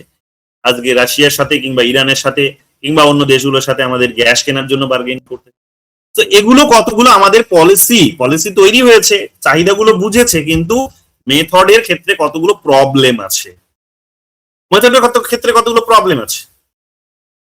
এই প্রবলেমগুলো কিন্তু আমাদেরকে ভাবতে বাধ্য করে, বিশেষ করে যারা আইআর নিয়ে গবেষণা করে। এই কারণে গবেষণাগুলো খুব একটা গভীরে যায় না এদের। যাই হোক, তো বিষয়টা হচ্ছে এখানে আমাদেরকে ভাবতে হবে যে এই জায়গাগুলোতে কিন্তু আরো অনেক বেশি অর্গানাইজড ওয়েতে কাজ সরকারকে করতে হবে, এবং সরকার সরকারের এটা রিয়েলাইজেশনও থাকা উচিত। তো যাই হোক, মোটামুটি ভাবে বুঝে নাও যে ইন্ডিয়ার যে চ্যালেঞ্জের জায়গাটা, সেই চ্যালেঞ্জের জায়গাটাও কিন্তু অনেকটা বেশি আগামী দিনে অনেকটাই বেশি। হয়তো গ্রো করছে আমরা ইকোনমিক্যালি, কিন্তু শুধু ইকোনমি গ্রো করাটা তোমার এনাফ নয়। একটা দেশ তখনই ডেভেলপ বলে কনসিডার হবে যখন সেই দেশ থেকে একেবারে কমপ্লিটলি তুমি যে পভার্টিকে ইরাডিকেট করতে পারবে, তোমাকে আর ফ্রিতে রেশন দিতে হবে না। কিন্তু যত আমরা ডেভেলপে হওয়ার দিকে এগোচ্ছি, মেজর পাওয়ার্স এর দিকে এগোচ্ছি, তত তোমরা নিশ্চয়ই এটা তো খুব ভালোভাবে নোটিশ করছো যে রেশন দেওয়ার প্রবণতাটা যেন কম্পিটিশনে হচ্ছে। রেশন দেওয়ার প্রবণতাটা কিন্তু দেশে বাড়ছে। রেশন কেন? তার কারণ রাতারাতি একটা বড় সেকশনস অফ পিপল তারা কিন্তু একটা একটা একটা হ্যাপ নটের দিকে এগিয়ে যাচ্ছে। হ্যাপস নটের দিকে তারা এগিয়ে যাচ্ছে, তাদের কিন্তু একটা অভাব তৈরি হচ্ছে, তারা গরিবত্বের দিকে চলে যাচ্ছে, গরিব হচ্ছে, পুয়ার হয়ে যাচ্ছে। এটাও অর্থাৎ আমাদের যে হ্যাপস এন্ড হ্যাভ নটস এর মধ্যে যে ডিস্টেন্সটা, সেটাও কিন্তু আরো চওড়া হচ্ছে, যেটা ডেভেলপ কান্ট্রিজ গুলিতে আরো অনেক বেশি। আমাদের দেশে হয়তো কম, তাও কেন?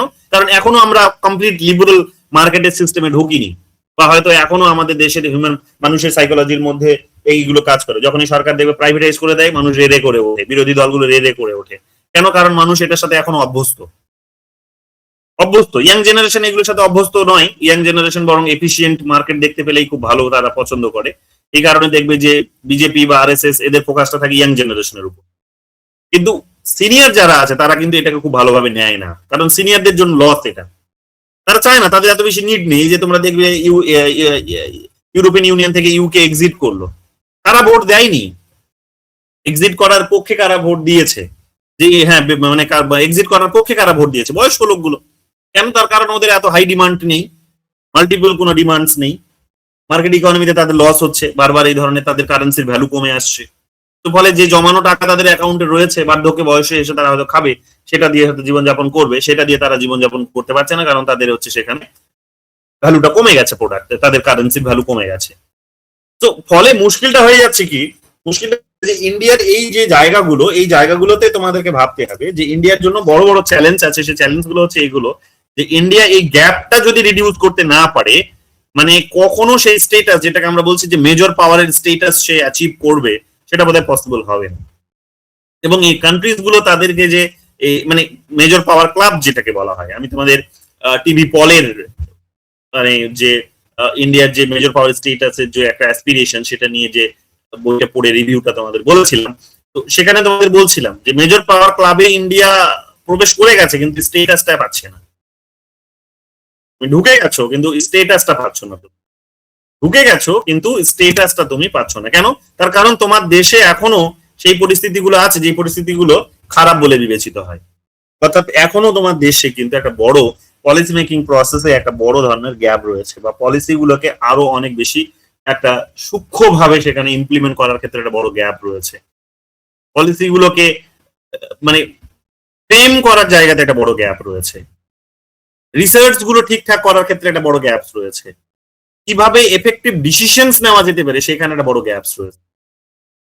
তো এগুলো আমাদের বুঝতে হবে। আমরা পেঁয়াজ, আমাদের এফিসিয়েন্ট পেঁয়াজ আমাদের ছিল, আজকে আমাদের পেঁয়াজ বিদেশ থেকে আমদানি করতে হয়। এটা কারণ নয় যে জনসংখ্যা বৃদ্ধি পেয়েছে কিংবা মানুষ এখন অনেক ভ্যারাইটিস অফ খাবার খায়, চাইনিজও খাচ্ছে, সেখানে হয়তো ওয়েস্টার্নও খাচ্ছে, সেখানে হয়তো ইন্ডিয়ানও খাচ্ছে, তার জন্য পেঁয়াজের প্রয়োজন পড়ে।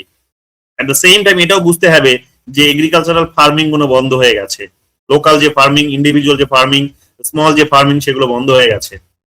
স্টোরেজ ক্যাপাসিটি গুলো প্রাইভেটাইজ হওয়ার ফলে এখানে বেনিফিট না থাকলে কোম্পানি আসছে না সেখানে তাদের স্টোরেজ বা যেটাকে বলা আমরা বলি যে হিমঘর, সেই হিমঘর গুলো এখানে এস্টাবলিশ করার জন্য। তো মুশকিলটা হচ্ছে কি, মুশকিলটা হচ্ছে যে তোমার এই জিডিপিতে তোমার যে কন্ট্রিবিউশনসটা আছে যে বড় একটা সেক্টরের, তাকেও তুমি এফিশিয়েন্ট বানাতে তো পারছো না। ধীরে ধীরে সেটাও কিন্তু ডিগ্রেড করছে, এবং ধীরে ধীরে আমাদের ডিপেন্ডেন্সিটা বাড়ছে। আমেরিকার মতো দেশ যখন তারা এগ্রিকালচারাল প্রোডাক্ট গুলোকে আমাদেরকে এসে বিক্রি করছে, যাদের চাহিদা নেই, এবং আমরা বাধ্য হচ্ছি কিনতে, এটা আমাদের একটা বার্তা দেয় যে একটা দেশকে তার পলিসি গুলোকে কিভাবে ভাবতে হবে। আমেরিকা যার প্রোডাক্ট, এগ্রিকালচারাল প্রোডাক্টের ভ্যালু অনেক বেশি, আমাদের হয়তো সেটা কিনতে গিয়ে অনেক খরচ হবে, কিন্তু আমরা বাধ্য হচ্ছি সেটা করতে। কেন? কারণ তারা তাদের নিজেদের যে পলিসি, সেটা নিয়ে খুব ভালো সূক্ষ্মভাবে ধরে ধরে স্টাডি করে এবং সেটাকে খুব ভালো রকম ভাবে ইমপ্লিমেন্ট করে। সেটার প্রতি তাদের একটা ভালো, তাদের সদিচ্ছা আছে, এবং তার সাথে সাথে তারা কিন্তু একটা ভালো এফোর্টসও নিয়েছে এবং তাদের জার্নিটা অনেক পুরনো, এটা একটা বড় রিজন। আজ থেকে তো তারা জার্নি শুরু করে, অনেক পুরনো জার্নি, তো এটা স্বাভাবিক নিয়ম, এটা হবেই।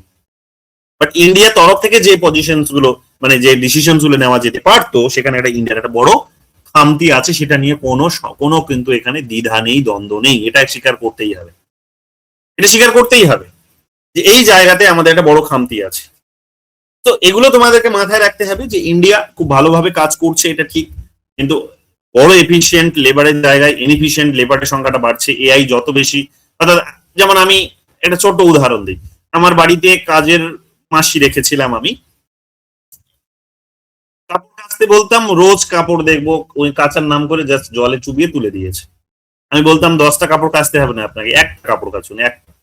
উনি বেচারি সেটাও করতে পারতেন না, আমি বুঝতে পারতাম, বাট আমাকে তো আমার নিজেরটা বুঝতে হবে। আমি 5-6 মাস যাবত ব্যাপারটাকে টলারেট করছি মানবিকতার সহিত, কিন্তু কত করব, আমারও তো নিডটা পূরণ হচ্ছে না। আলটিমেটলি আমি কি বললাম, ওনাকে ছাড়িয়ে দিতে বাধ্য হলাম, ওয়াশিং মেশিন কিনে নিয়ে আসলো। হয়তো একটু বেশি খরচা হলো, বাট আমার লং রানের কথা ভেবে আমি একটা ইনভেস্টমেন্ট করলাম। এতে করে কি হলো, ওই যে মানুষটা একটা কাজ হারালো। তো ফলে কি হবে, দেশে এইরকম ভাবে মেশিন যত চলে আসবে, এই ধরনের মেশিনারি বিষয় দিয়ে যত বেশি আমরা সিস্টেমকে রান করানোর চেষ্টা করব, তত বেশি দেশের একটা বড় একটা হিউম্যান রিসোর্স, সেটা কিন্তু তার ভ্যালুটাও কিন্তু হারিয়ে ফেলবে। এই কারণে গান্ধীজি, তোমরা জানো যে যেহেতু তিনি হিউম্যান সেন্ট্রিক অ্যাপ্রোচকে সামনে রেখেছিলেন মানে ডেভেলপমেন্টাল আসপেক্ট থেকে, তো স্বাভাবিকভাবে তিনি মেশিনকে ইউজ করতে বারণই করেছিলেন। বাট সেটা তো আমরা পারবো না, চেষ্টা করেছি একটা সময়, বাট খুব একটা এগোতে পারিনি আমরা, ব্যালেন্স করার চেষ্টা করছে এখন সরকার। যাই হোক, মোটামুটি ভাবে তোমাদেরকে মাথায় রাখতে হবে যে এইরকম ভাবে দেশে প্রত্যেকদিন ইনএফিসিয়েন্ট লেবার প্রডিউস হচ্ছে বা জেনারেট হচ্ছে, রাতারাতি ইনএফিসিয়েন্ট হয়ে যাচ্ছে, যারা দক্ষ লেবার তারা রাতারাতি অদক্ষ হয়ে যাচ্ছে এবং তারা কাজ হারাচ্ছে।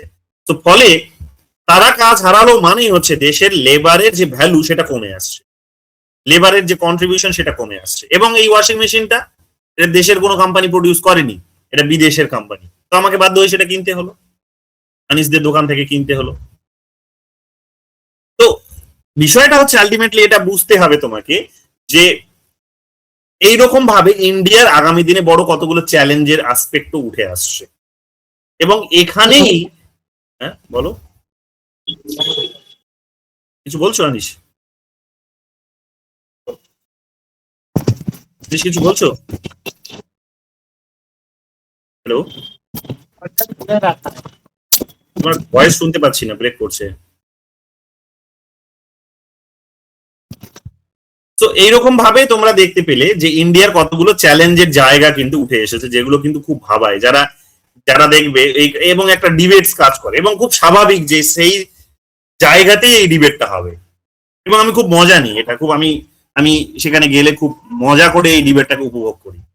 কোন ডিবেট জানো না? ডিবেট হচ্ছে যে ইন্টারন্যাশনাল রিলেশনস নাকি সেন্টার ফর পলিটিক্যাল স্টাডিজ, কোনটা জেএনইউতে ডিবেটটা হয়, কোনটার কন্ট্রিবিউশনস বেশি।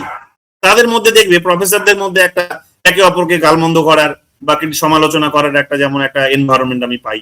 আবার স্টুডেন্টদের মধ্যে ভাবনাটা থাকে যে আইআর যারা পড়ে তারা কিছুই জানে না, পলিটিক্যাল সায়েন্স যারা পড়ে তারা অনেক বেশি কিছু জানে এবং তারা সত্যি অর্থে দেশে কন্ট্রিবিউট করে, কারণ তারা এফিসিয়েন্ট মানে গবেষণা করে, তাদের গবেষণাগুলো সত্যি পলিসি মেকিং এর কাজে লাগে।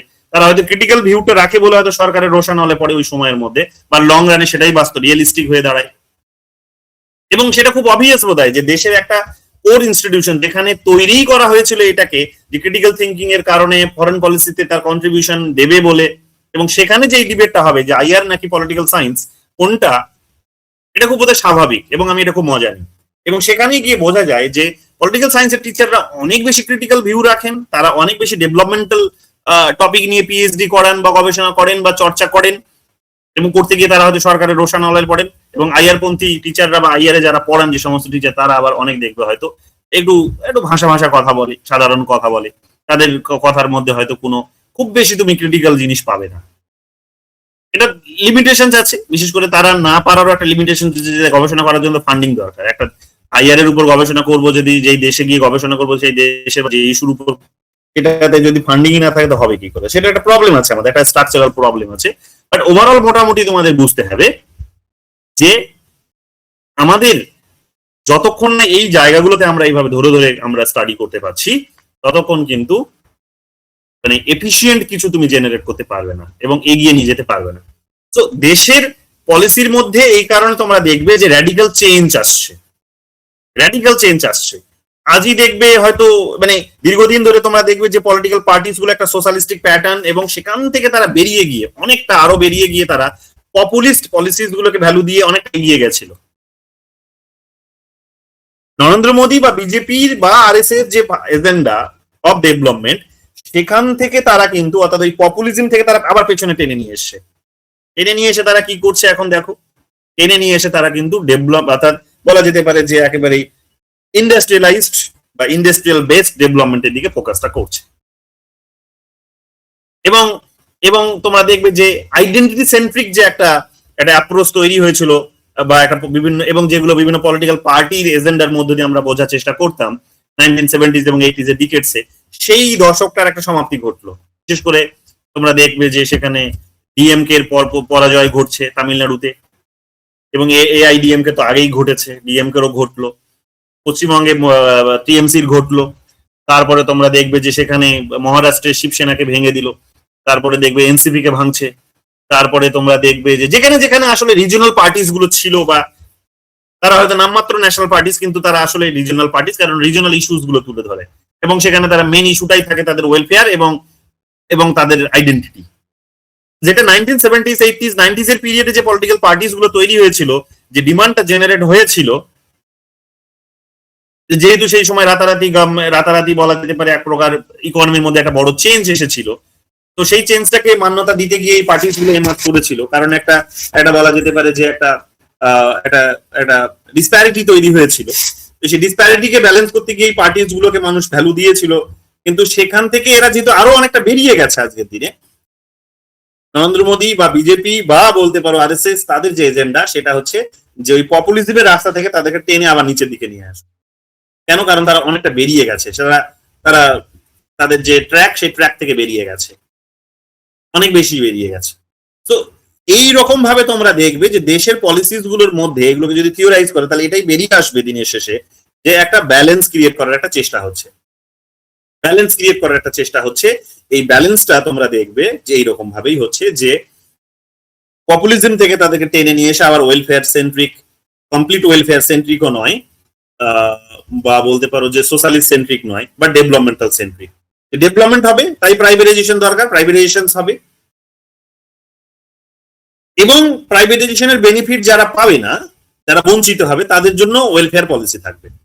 তো গভর্নমেন্ট তখন তোমরা দেখবে নরেন্দ্র মোদী যখনই পলিসি অ্যানাউন্স করে যে কোনো দেখবে, তখনই দেখবে একটা প্রাইভেটাইজেশনের পলিসি থাকে, তার মোটামুটি ওই কিছুদিনের মানে একটু দেখবে তফাৎ থাকে, বা একই সময়ের মধ্যে কিংবা বাজেটের মধ্যেও তোমরা দেখতে পাবে যে একদিকে বাজেটে অ্যানাউন্স করছে যে বড় বড় সেখানে হয়তো কিছু ইন্ডাস্ট্রিয়াল ডেভেলপমেন্ট করবে একদিকে, আর অন্যদিকে তোমরা দেখবে যে রেশনের কথা, ওয়েলফেয়ার অর্থাৎ ওয়েলফেয়ার সেন্ট্রিক যে পলিসিস গুলো সেগুলোকেও কিন্তু ঢুকিয়ে দেয়।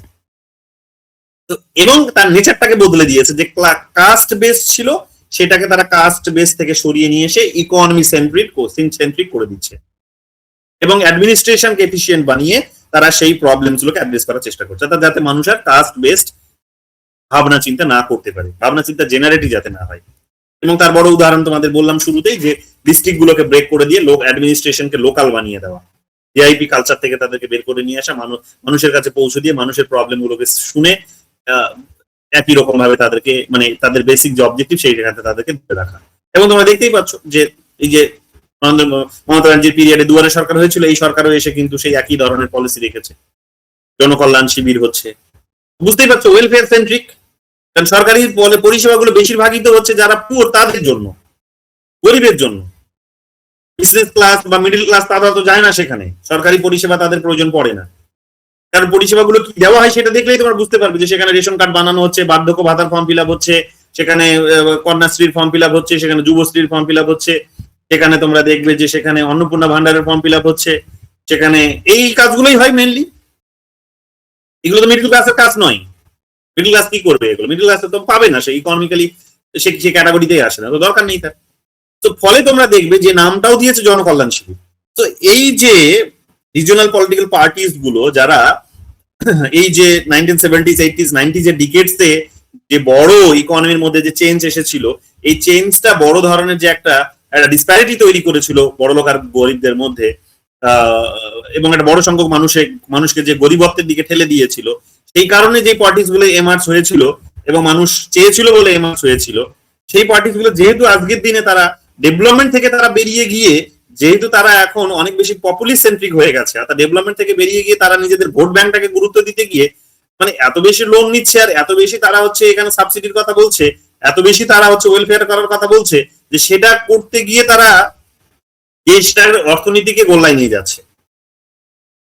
নরেন্দ্র মোদী সেখান থেকে বের করে নিয়ে আসলো, বা বিজেপি সেখান থেকে সেই ট্র্যাক থেকে তাদেরকে ফিরিয়ে নিয়ে আসছে। সো এটা একটা নতুন ডেভেলপমেন্ট তোমরা দেখতে পাবে। তো শুধু এই যে তোমরা অনেকে বলছিলে যে ক্যারিজমেটিক লিডারশিপটা কি করে হচ্ছে ঠিক এই কারণেই, গ্লোবালি যেহেতু এই ধরনের একটা বড় ডেভেলপমেন্ট কাজ করছে, তার একটা ইম্প্যাক্ট দেশে এসে পড়ছে, আর সেই ইম্প্যাক্টকেই ব্যালেন্স করতে গিয়ে মানুষ স্বাভাবিকভাবে বিজেপিকে চুজ করছে। কারণ রিজনাল পার্টিস গুলো অলরেডি 15, 20, 30 বছর হয়ে গেছে তাদের ইতিহাস, কিংবা তারা নতুন হলেও তাদের পলিসির মধ্যে কোনো নতুনত্ব নেই, তো ফলে তাদেরকে কিন্তু মানুষ তাড়িয়ে দিচ্ছে, কারণ তারা ডেভেলপমেন্ট করতে পারবে না। তো সব টাকা যদি জনগণের কল্যাণ করতেই দিয়ে দেবে, তো ডেভেলপমেন্ট কি করে করবে, ইন্ডাস্ট্রি কি করে সেভ করবে, ইন্ডাস্ট্রির জন্য যে সমস্ত বড় বড় ইনস্টিটিউশনস গুলো প্রয়োজন, সেখানে ইনভেস্টমেন্ট কি করে হবে না। তো ফলে এখানে দেখা গেল কি, যে মানুষ বাধ্য হয়ে কিন্তু এই পলিটিক্যাল পার্টিস গুলো তাদেরকে ভোট দিচ্ছে, অর্থাৎ বিজেপির মতো পার্টিস গুলো এই কারণেও ভোট পাচ্ছে। শুধু হিন্দুত্ববাদ সেখানে নেই, আমি হিন্দুত্ববাদের পার্টটা আজকে আলোচনা করলামই না। হিন্দুত্ববাদ সেখানে তাদের একটা মন্ত্র হিসেবে কাজ করে, এটা যেমন ঠিক তেমনি এটাও ঠিক যে যেভাবে দেশ পপুলিজমের দিকে এগিয়ে গেছিল, সেখান থেকে বের করে নিয়ে আসাও কিন্তু একটা উদ্দেশ্য ছিল, কারণ দেশ পার্টিস গুলো নিজেদের শুধু পাওয়ার পজিশনটিকে ধরে রাখার জন্য এটা করেছে। এটাও বাস্তবিকতা, নইলে মানুষগুলো এদেরকে ভোট দিচ্ছে কেন, বিজেপিকে বারবার ভোট দিচ্ছে কেন, এটাও বুঝতে হবে তোমাকে। শুধু তো হিন্দুত্ববাদের জন্য ভোট দেয় না, শুধু হিন্দুত্ববাদের জন্য ভোট দেয় না। হিন্দুত্ববাদের জন্য যদি ভোট দিতে, তাহলে তো এইবারও যে ইলেকশন, সেই ইলেকশনে তো একক সংখ্যাগরিষ্ঠতা পেত, সিঙ্গেল মেজরিটি পেত, সিঙ্গেল মেজরিটি পেলো না, তাহলে তুমি কি বলবে, শুধু হিন্দুত্ববাদের জন্য ভোট দিয়েছে না। তো সব মিলেমিশে এখানে মানুষের যে ডিমান্ড, সেই ডিমান্ড গুলোর মধ্যে রাতারাতি বা একটা ওভারনাইট একটা চেঞ্জ এসেছে, সেই চেঞ্জ গুলোকে কমপ্লাই করা নেসেসারি, এবং সেই নেসেসিটিটাকে মাথায় রেখে এখানে প্রত্যেক দিন পলিসি চেঞ্জ হচ্ছে, এবং যেহেতু বিজেপির মতো পলিটিক্যাল পার্টি এটাকে ব্যালেন্স করতে পারছে, তাই মানুষ তাদেরকে ভোট দিচ্ছে, এবং বলা হচ্ছে ক্যারিজমেটিক লিডারশিপের ফাংশনস করছে। এটা একেবারে অবভিয়াস। একদিকে যেমন আমরা দেখলাম 19-এ ভরাডুবি, আবার দেখবে যে অন্যান্য রাজ্যগুলিতে তারা পাওয়ারে আসছে। তার মানে কি, তার মানে তাদের যে গ্রাফ, তাদের উত্থান এবং পতন, ঠিক আছে, তাদের আপ এবং ডাউন, সেটা তোমরা পরিষ্কার বলছে যে বিজেপি কিন্তু ব্যালেন্স করছে, বিজেপির এজেন্ডা কিন্তু ব্যালেন্সিং এজেন্ডা, ফলেই মানুষ এদেরকে কিন্তু জিতিয়ে নিয়ে আসছে। তো এগুলো তোমাদেরকে মাথায় রাখতে হবে, এগুলো মাথায় রাখতে হবে গ্লোবাল পলিটিক্স এর কনটেক্সটে। গ্লোবাল পলিটিক্স যদি তুমি না বোঝো, যদি চেঞ্জ আসছে গ্লোবাল পলিটিক্স এর মধ্যে, এগুলো যদি না বোঝো, স্ট্রাকচারের মধ্যে কি পরিবর্তন আসছে সেগুলো যদি না বোঝো, গ্লোবাল স্ট্রাকচার, ইন্টারন্যাশনাল স্ট্রাকচার, সেগুলো যদি না বোঝো, যে অ্যানার্কিক যে প্যাটার্ন তার একটা রয়েছে, স্ট্রাকচারাল যে তার একটা প্যাটার্ন রয়েছে সেগুলো, এবং তার মধ্যে যে চেঞ্জ গুলো করছে, সেটা যদি না বোঝো, তুমি লোকাল এই পলিটিক্স গুলোকে বুঝতে পারবে না। এবং আজকের দিনে মিডিয়া, সোশ্যাল মিডিয়া দৌলতে যেহেতু মানুষের হাতে অনেক বেশি ইনফরমেশন পৌঁছে যাচ্ছে, তো স্বাভাবিকভাবে, এবং সেখানে দেখা পলিটিক্যাল ফোর্স তো আছেই, যে কি তুমি দেখবে সেটা ডিসাইড করে দেয় হচ্ছে কাইন্ড অফ বিজনেসম্যানরা, কারণ তারাই মেইনলি এই সেক্টর গুলোকে হোল্ড করে। তো টিভিতে তুমি যা দেখছো, সমস্ত টিভি চ্যানেল আজকের দিনে আদানি আম্বানিদের। মিডিয়া যা তুমি দেখছো, সেখানে বুঝতে পারছো সরকারের অ্যান্টি কথা বললে সেখানে সেটা ব্লক হয়ে যাচ্ছে, দেখতেই পাচ্ছ ব্লক হয়ে যাচ্ছে, কারণ সরকার সেখানেও কন্ট্রোল নিয়ে নিয়েছে নিজের হাতে, নতুন আইন নিয়ে এসে 2013 সালে। সব মিলেমিশে তুমি এখানে বুঝতে পারছো, এবং তারপরেও মানুষ বিরোধিতা করছে না খুব জোরালো ভাবে। কেন? তার কারণ কিছুটা মানুষ বুঝতে পারছে যে এটা করছে করুক, ইকোনমিক ডেভেলপমেন্টটা তো হচ্ছে, ইন্ডাস্ট্রি তো কিছুটা আসছে, ওভারঅল অনেকগুলো দেশের সাথে তো সম্পর্ক এস্টাবলিশ হচ্ছে, এক্সচেঞ্জ তো হচ্ছে, এগুলো দেখে মানুষ চুপ করে আছে। তো ক্যারিজমেটিক লিডারশিপটা এই সেন্সে যে গ্লোবাল পলিটিক্স এর সাথে ইন্ডিয়া কমপ্লাই করতে পারছে, ইন্ডিয়ান যে গভর্নমেন্টের যে ফরেন পলিসি, সেই পলিসি গুলো কমপ্লাই করতে পারছে বলে তার বেনিফিটটা ইন্ডিয়া পাচ্ছে, এবং যেহেতু পাচ্ছে তাই এখানে আমরা কিন্তু এই ধরনের চেঞ্জ গুলো দেখতে পাচ্ছি। ইন্ডিয়া বিজেপির বা বা বলতে পারো আরএসএস কে মানুষ মেনে নিচ্ছে, বা নরেন্দ্র মোদীকে কিন্তু মানুষ মেনে নিচ্ছে, তাহলে মানবে না। তো এগুলো মাথায় রেখে এবার যে চ্যালেঞ্জের জায়গাগুলো বললাম আমি তোমাদের, সেই চ্যালেঞ্জের জায়গাগুলো অবভিয়াস, সেখানে আরো অনেক কাজ করতে হবে, সেখানে আরো অনেক কাজ করতে হবে, এবং তারা কাজ করে, তোমরা এটা ভালো করেই জানো যে চেঞ্জ করছে, তাদের পলিসির মধ্যে চেঞ্জ আসছে, চেঞ্জ আসতে বাধ্য হচ্ছে, তারা করতে বাধ্য হচ্ছে, তো হচ্ছে। যদি সেটা অনেকটা স্লো, আরো অনেক বেশি হয়তো গতি বাড়ানো যেতে পারে, অ্যাডমিনিস্ট্রেটিভ সিস্টেমকে আরো মেকানিজমকে যদি স্ট্রং করা যায়, ইয়াং জেনারেশনকে যদি আরো অনেক বেশি পার্টিসিপেশন তাদের ইনশিওর করানো যায়, সিভিল সোসাইটিকে যদি সেখানে আরো অনেক বেশি পার্টিসিপেটরি করা যায় অ্যাডমিনিস্ট্রেশনের প্রতি, তাহলে হয়তো এটা আরো অনেক বেশি ওভারনাইট হতে পারে, এটা ঠিক। এবং যারা বিশেষ করে যে বিউরোক্র্যাটস, যারা সিস্টেমটিকে রান করাতে দেয় না মেইনলি, তারা আটকে রেখেছে, কারণ পলিটিশিয়ানরা এত কিছু বোঝে না, কিন্তু বিউরোক্র্যাটসরা সব বোঝে, তারা তো 30 বছর 40 বছর ধরে সার্ভিস দিচ্ছে, তারা জানে। তো যতক্ষণ না ওই জায়গায় অ্যাটাকটা হবে, ওই বিউরোক্রেটিক লেভেলে যতক্ষণ না চেঞ্জটা আসবে, ততক্ষণ বোধহয় সম্ভব নয়, ততক্ষণ বোধহয় এটা সম্ভব। যেমন একটা উদাহরণ দিই, 20 তারিখে এসে বলছে 18 তারিখে লাস্ট ডেট ছিল, মানে এটা কোন একজন আইএস অফিসারই তো বের করেছেন নাকি? তাহলে তুমি বোঝো সেটা উনি কতটা শিক্ষিত। শিক্ষা তো ভরপুর আছে, শিক্ষা তো অভাব নেই, কিন্তু এটা বদমাশি। এটা বদমাশি। কি ধরনের বদমাশি? না ওই রিজার্ভেশনের বেনিফিটটা যাতে না পাই, কিংবা আমি কাজ করব না, আমার 18 তারিখে বা 16 তারিখেই করার কথা ছিল কাজটা, বা আমার হয়তো 10 তারিখেই করার কাজটা করার কথা ছিল, আমি 20 তারিখে এসে বলছি 18 তারিখ লাস্ট ডেট, অলরেডি পার হয়ে গেছে ডেটটা। তো এই যে ডিসিশনস গুলো, এই ডিসিশনস গুলো কারা নিচ্ছে? বিউরোক্র্যাটস নিচ্ছে, সব তো আর পলিটিশিয়ানরা বোঝে না। তো যতক্ষণ না এই ক্লাসটার উপরে একটা বড় ধরনের, যেটা নিয়ে সমস্ত স্কলাররা, ইন্টারন্যাশনাল রিলেশনস এর ইন্ডিয়াকে নিয়ে যারা স্টাডি করে, সমস্ত স্কলাররাই এই জায়গাটিতে অ্যাটাক করেছে, এবং আজকের দিনে জুডিশিয়ারি, বিশেষ করে জুডিশিয়ারি যেভাবে কোটি কোটি কেস তারা পেন্ডিং রেখে দিয়ে সব চাঙ্গাসি বলে চালিয়ে যাচ্ছে, এইটাকে ব্রেক করতে হবে। ব্রেক মানে ইন দ্য সেন্স মানে কি, এটাকে সংশোধন করতে হবে, এটা সংশোধন করতে হবে। মানুষের প্রবলেম সলিউশনের জন্য মানুষ যাচ্ছে সেখানে, এবং বুঝতেই পারছো যে প্রবলেম সলিউশন হচ্ছে না বলেই মানুষ নিজের হাতে আইন তুলে নিচ্ছে। তো একজন লিডার সে এত কারাপশন করেছে যে তারা যখন ক্ষমতায় ছিল তখন মানুষ কিছু করতে পারেনি, আজকে তারা ক্ষমতা থেকে চলে গেছে, তার কোমরে দড়ি বেঁধে মানুষ ঘোরাচ্ছে। তো বিচারের তো এটা মিডিয়াম হতে পারে না। বিচারের মিডিয়াম, তিনি যখন অন্যায়টা করেছিলেন তখনই তাকে আটকানোর প্রয়োজন ছিল, এবং তখনই বিচারপতিকে, বিচার ব্যবস্থাকে প্রোঅ্যাক্টিভনেস দেখানোর প্রয়োজনীয়তা ছিল। কিন্তু কি হচ্ছে, মানুষকে মানুষের সাথে লড়িয়ে দিচ্ছে। এটা তো ভালো ব্যবস্থা হতে পারে না। মানে আমি গিয়ে মারপিট করবো একটা মানুষের সাথে, এটা কেন হবে? এটা তো হতে পারে না। আমার সে ক্ষতি করেছে, 10 দিন আগে ক্ষতি করেছিল বলে আজকে সরকার বদলে গেছে, এখন আমি তাকে, সে দুর্বল হয়ে গেছে, এখন তাকে আমি গিয়ে ক্ষতি করব?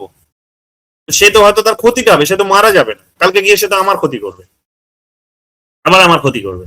তো কি হবে? এটা পার্মানেন্ট অবস্থা তো হতে পারবে না। তো এখানে কনস্ট্রাকটিভ একটা সলিউশন নেওয়া উচিত, এবং এই দায়িত্বটা বিচারপতিদেরকে দেওয়া হয়েছে, বিচার ব্যবস্থাকে দেওয়া হয়েছে। কিন্তু বুঝতেই পারছো যে বিচার ব্যবস্থা মানে তার অ্যাক্টিভনেসটাইতে সে খুব স্লো রান করছে। ফাস্ট ট্র্যাক কোর্ট ইটসেলফ জানো তোমরা যে সেটা স্লোলি রান করছে, অন্যান্য কোর্টগুলো তো ছাড়োই। সেখানে প্রোঅ্যাক্টিভনেস সে কি করে দেখাবে? যেগুলো আজকের দিনে ইন্ডিয়া ডেভেলপ হওয়ার ক্ষেত্রে একটা বড় অবস্ট্যাকল। এখানেও দুটো আবার ডিবেটস আছে। একটা ডিবেট হচ্ছে যে এটাকে ডেমোক্রেটিক করা উচিত, আর একটা ডিবেট হচ্ছে যে না, ইন্ডিপেন্ডেন্সটা রাখা উচিত। এই দুটোর মাঝে আমি একটা ব্যালেন্স, আমার একটা অ্যাপ্রোচ আছে। দুটোর মাঝে আমার একটা অ্যাপ্রোচ আছে, যেটা কোনোদিন সুপ্রিম কোর্ট নিয়ে আলোচনা করলে বা বিচার ব্যবস্থা নিয়ে আলোচনা করলে বলবো যে এটার মাঝে একটাকে এখানে সিভিল সোসাইটি একরকম ভাবে দেখে, আর একটাকে গভর্নমেন্ট একরকম ভাবে দেখে। এই দুটো অ্যাপ্রোচ। তো এই দুটো অ্যাপ্রোচের মধ্যে আমার একটা মিডল পাথ আছে, যেটা অনেক বেশি সাস্টেনেবল হবে, অনেক বেশি সেটা কিন্তু বিচার ব্যবস্থার ইন্ডিপেন্ডেন্সটাও যেমন মেনটেন করবে, তেমন ডেমোক্রেটিক পার্টিসিপেশনটাকেও ইনশিওর, যেটা করা যেতে পারে। কিন্তু এখানেও দেখা যাবে কি, যে পলিটিক্যাল পার্টিস গুলোর সেখানে একটা কিন্তু অনীহা আছে, যেমন এটা সত্যি কথা, তেমনি বিচার ব্যবস্থারও ইটসেলফ সেখানে কিন্তু একটা বলা যেতে পারে যে তাদের নিজেদের যে মানে পাওয়ার এলিট হওয়ার যে তাদের যে স্টেটাস, সেটা তারা ত্যাগ করতে চায় না। ফলে তাদের কোনো এফেক্টিভ কোনো সলিউশনও এখানে আসছে না, রিফর্মসও এখানে আসছে না। ফলে আজকের দিনে এগুলো কতগুলো অবস্টেকল হয়ে দাঁড়িয়েছে। ওভারঅল জুডিশিয়ারির এই কনস্ট্রাকটিভ ক্রিটিসিজম গুলো আমাদের করতে হবে, যুক্তি দিয়ে একেবারে, যেগুলো অবশ্যই আমাদের মানে কি বলবো, যে আদালত অবমাননার ক্যাটাগরিতে পড়বে না। তো এইরকম ভাবে আমাদেরকে বুঝতে হবে যে এগুলো আজকের দিনে কতগুলো অবস্টেকল, মানুষ বিচারের জন্য যাবে, বিচার ব্যবস্থা সে নিজের হাতে তুলে নেবে, কেন আইন নিজের হাতে তুলে নেবে, এবং সে কেনই বা এত চক্কর কাটবে। আমি যেমন প্রশাসনকে যেমন হচ্ছে দুয়ারে নিয়ে আসতে পেরেছি মানুষের, বিচার ব্যবস্থাও তো দুয়ারে যেতে পারে, সম্ভবপর তো এটা। লোক আদালতের ব্যবস্থা করা যেতে পারে, তো ন্যায় পঞ্চায়েতের ব্যবস্থা করা যেতে পারে। আমি বলছি না যে ন্যায় পঞ্চায়েতে ওই অশিক্ষিত মানুষগুলো সব পঞ্চায়েতে চালাক, আমি বলছি বিচারপতিদের সংখ্যাটা বাড়িয়ে বিচার ব্যবস্থাটাকেও তো গ্রামে গ্রামে নিয়ে আসা যেতে পারে। ডিস্ট্রিক্ট ডিভাইড হচ্ছে, কিন্তু ডিস্ট্রিক্ট ডিভাইড হয়ে অ্যাডমিনিস্ট্রেশন ডিভাইড হচ্ছে, কিন্তু জুডিশিয়ারি ডিভাইড হচ্ছে না। তারা ডিভাইড মানে জুডিশিয়ারির যে ব্রাঞ্চ সেগুলো বাড়ছে না, ইনক্রিজ করছে না, জুডিশিয়ারির যে ইনস্টিটিউশন গুলো সেগুলো ইনক্রিজ করছে না, বিচারপতিদের সংখ্যাটা ইনক্রিজ করছে না। তো এগুলো দেশকে পিছিয়ে রাখার ক্ষেত্রে কতগুলো মেকানিজম, এগুলো আমাদেরকে বুঝতে হবে। এই যতক্ষণ না এফেক্টিভ এই ডিসিশনস গুলো নিতে পারবে সরকার, ততক্ষণ যে সোশ্যাল এভিলস গুলো যেগুলো আছে সেগুলোকে বন্ধ করা যাবে না। সেটা এখন তুমি রেপ বলো, সেটা এখন তুমি চুরি বলো, ডাকাতি বলো, কিডন্যাপিং বলো, খুন বলো, যা বলবে তুমি, এগুলো বন্ধ হবে না। এবং এটা খারাপ সমাজ ব্যবস্থার দৃষ্টান্ত হিসেবে আমরা রয়ে যাব। এখানে আমাদেরকে কিন্তু সবার আগে বড় কতগুলো ডেভেলপমেন্টাল ইনিশিয়েটিভ নিতে হবে, তবেই কিন্তু আজকের দিনে হয়তো ইন্ডিয়াকে আমরা যে পজিশনে দেখতে চাইছি, আমাদের নিজেদের দেশ নিয়ে আমাদের নিজেদের যে স্বপ্নগুলো আছে সেগুলো হয়তো অনেকটাই পূরণ হতে পারে। এটা হচ্ছে আমার নিজের সাবমিশন তোমাদের কাছে। যদি এবার কিছু জানার থাকে, বোঝার থাকে, বলতে পারো।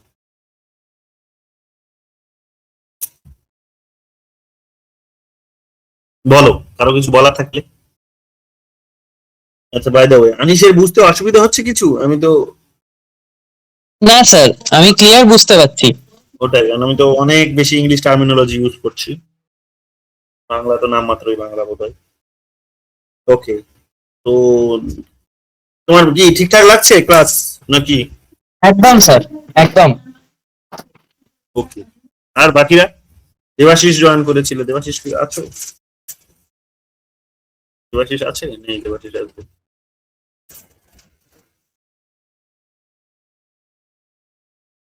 ওকে, দেবাশিস জয়েন করে। ওকে, আর কিছু এমনি ওভারঅল কি কিছু সাজেশন থাকলে বলো, কিছু সাজেশন বা অ্যাডিশন বা কিছু নিজেদের কিছু বলার থাকলে বলতে পারো মন খুলে। এগুলো হচ্ছে ওভারঅল থিওরাইজেশন, আমি গভীরে কোনো ইস্যু ভিত্তিক ঢুকলাম না। বেসিক এগুলো হচ্ছে যে প্যাটার্ন, মানে যেগুলো চলছে সেগুলোর একটা বেসিক থিওরাইজেশন। ঠিক আছে, ঠিকঠাক বলেছি তো? বাকিরা বলো, কি মনে হলো, ঠিকঠাক বলেছি? মধুরিমা, সোহিনী, মল্লিকা, জিন্নাত, রাজীব, স্থাপিতা আছে, মৌমা, সৌরভ। হ্যাঁ স্যার। ঠিকঠাক বলেছি তো, নাকি আরো কিছু অ্যাডিশন করতে হবে? স্যার দারুণ, আমি তো নোটসও নিয়েছি। তাই পাঠিয়ে দেখি আমাকে নোটস, কি নিয়েছিলাম, মিথ্যে নিয়েছো। চাপ খেয়ে গেলাম বলো। না স্যার, পাঠিয়ে দেবো। আর কারো কিছু বলার? বোঝাতে পারলাম তো? বাবলু, বাবলুর কি পিএইচডির কোর্স ওয়ার্ক চলছে? ওদের তো পিএইচডির কোর্স ওয়ার্কের ক্লাস দিয়েছে দেখলাম আমাকে। না দাদা, কোর্স ওয়ার্ক কমপ্লিট হয়ে গেছে। তো এই কোর্স ওয়ার্ক কার? তা 24-এর ব্যাচে কে আছে? নেক্সট ব্যাচটা মনে হচ্ছে দাদা। নেক্সট ব্যাচটা না? হ্যাঁ, যে জগৎপতি আছে না, ওদের ব্যাচটা হতে পারে। জগৎপতিদের ব্যাচ না, জগৎপতিদের ব্যাচটা এখন জগৎপতি সবে শুরু হলো বোধহয়, জয়েন করেন এখন, ওদের ক্লাস শুরু হয়নি। 24-এর ব্যাচ এটা, 24-এর ব্যাচের কোর্স ওয়ার্ক এখনো চলছে, সেটার ক্লাস কিছু আমাকে দিয়েছে। আচ্ছা, আচ্ছা। রিসার্চ এথিক্স এর উপরে কিছু ক্লাস দিয়েছে, করাতে হবে 30 তারিখের মধ্যে। 30 তারিখে নেব, 29 তারিখে নেব। আর রুদ্র, ঠিক আছে? হ্যাঁ স্যার, একদম একদম স্যার, ঠিক আছে। আর বাকিরা? ঠিক আছে, তাহলে আজ এতটুকুই থাক, চলো। শুভদীপ, শুভদীপ। আচ্ছা, ঠিক আছে স্যার। হুম। বেশ, ঠিক আছে তাহলে আজ আর কিছু বলছি না, রেকর্ডিংটা দিয়ে দেবো, যারা মিস করেছো একটু দেখে নিও, ঠিক আছে? চলো, good night. Good night sir.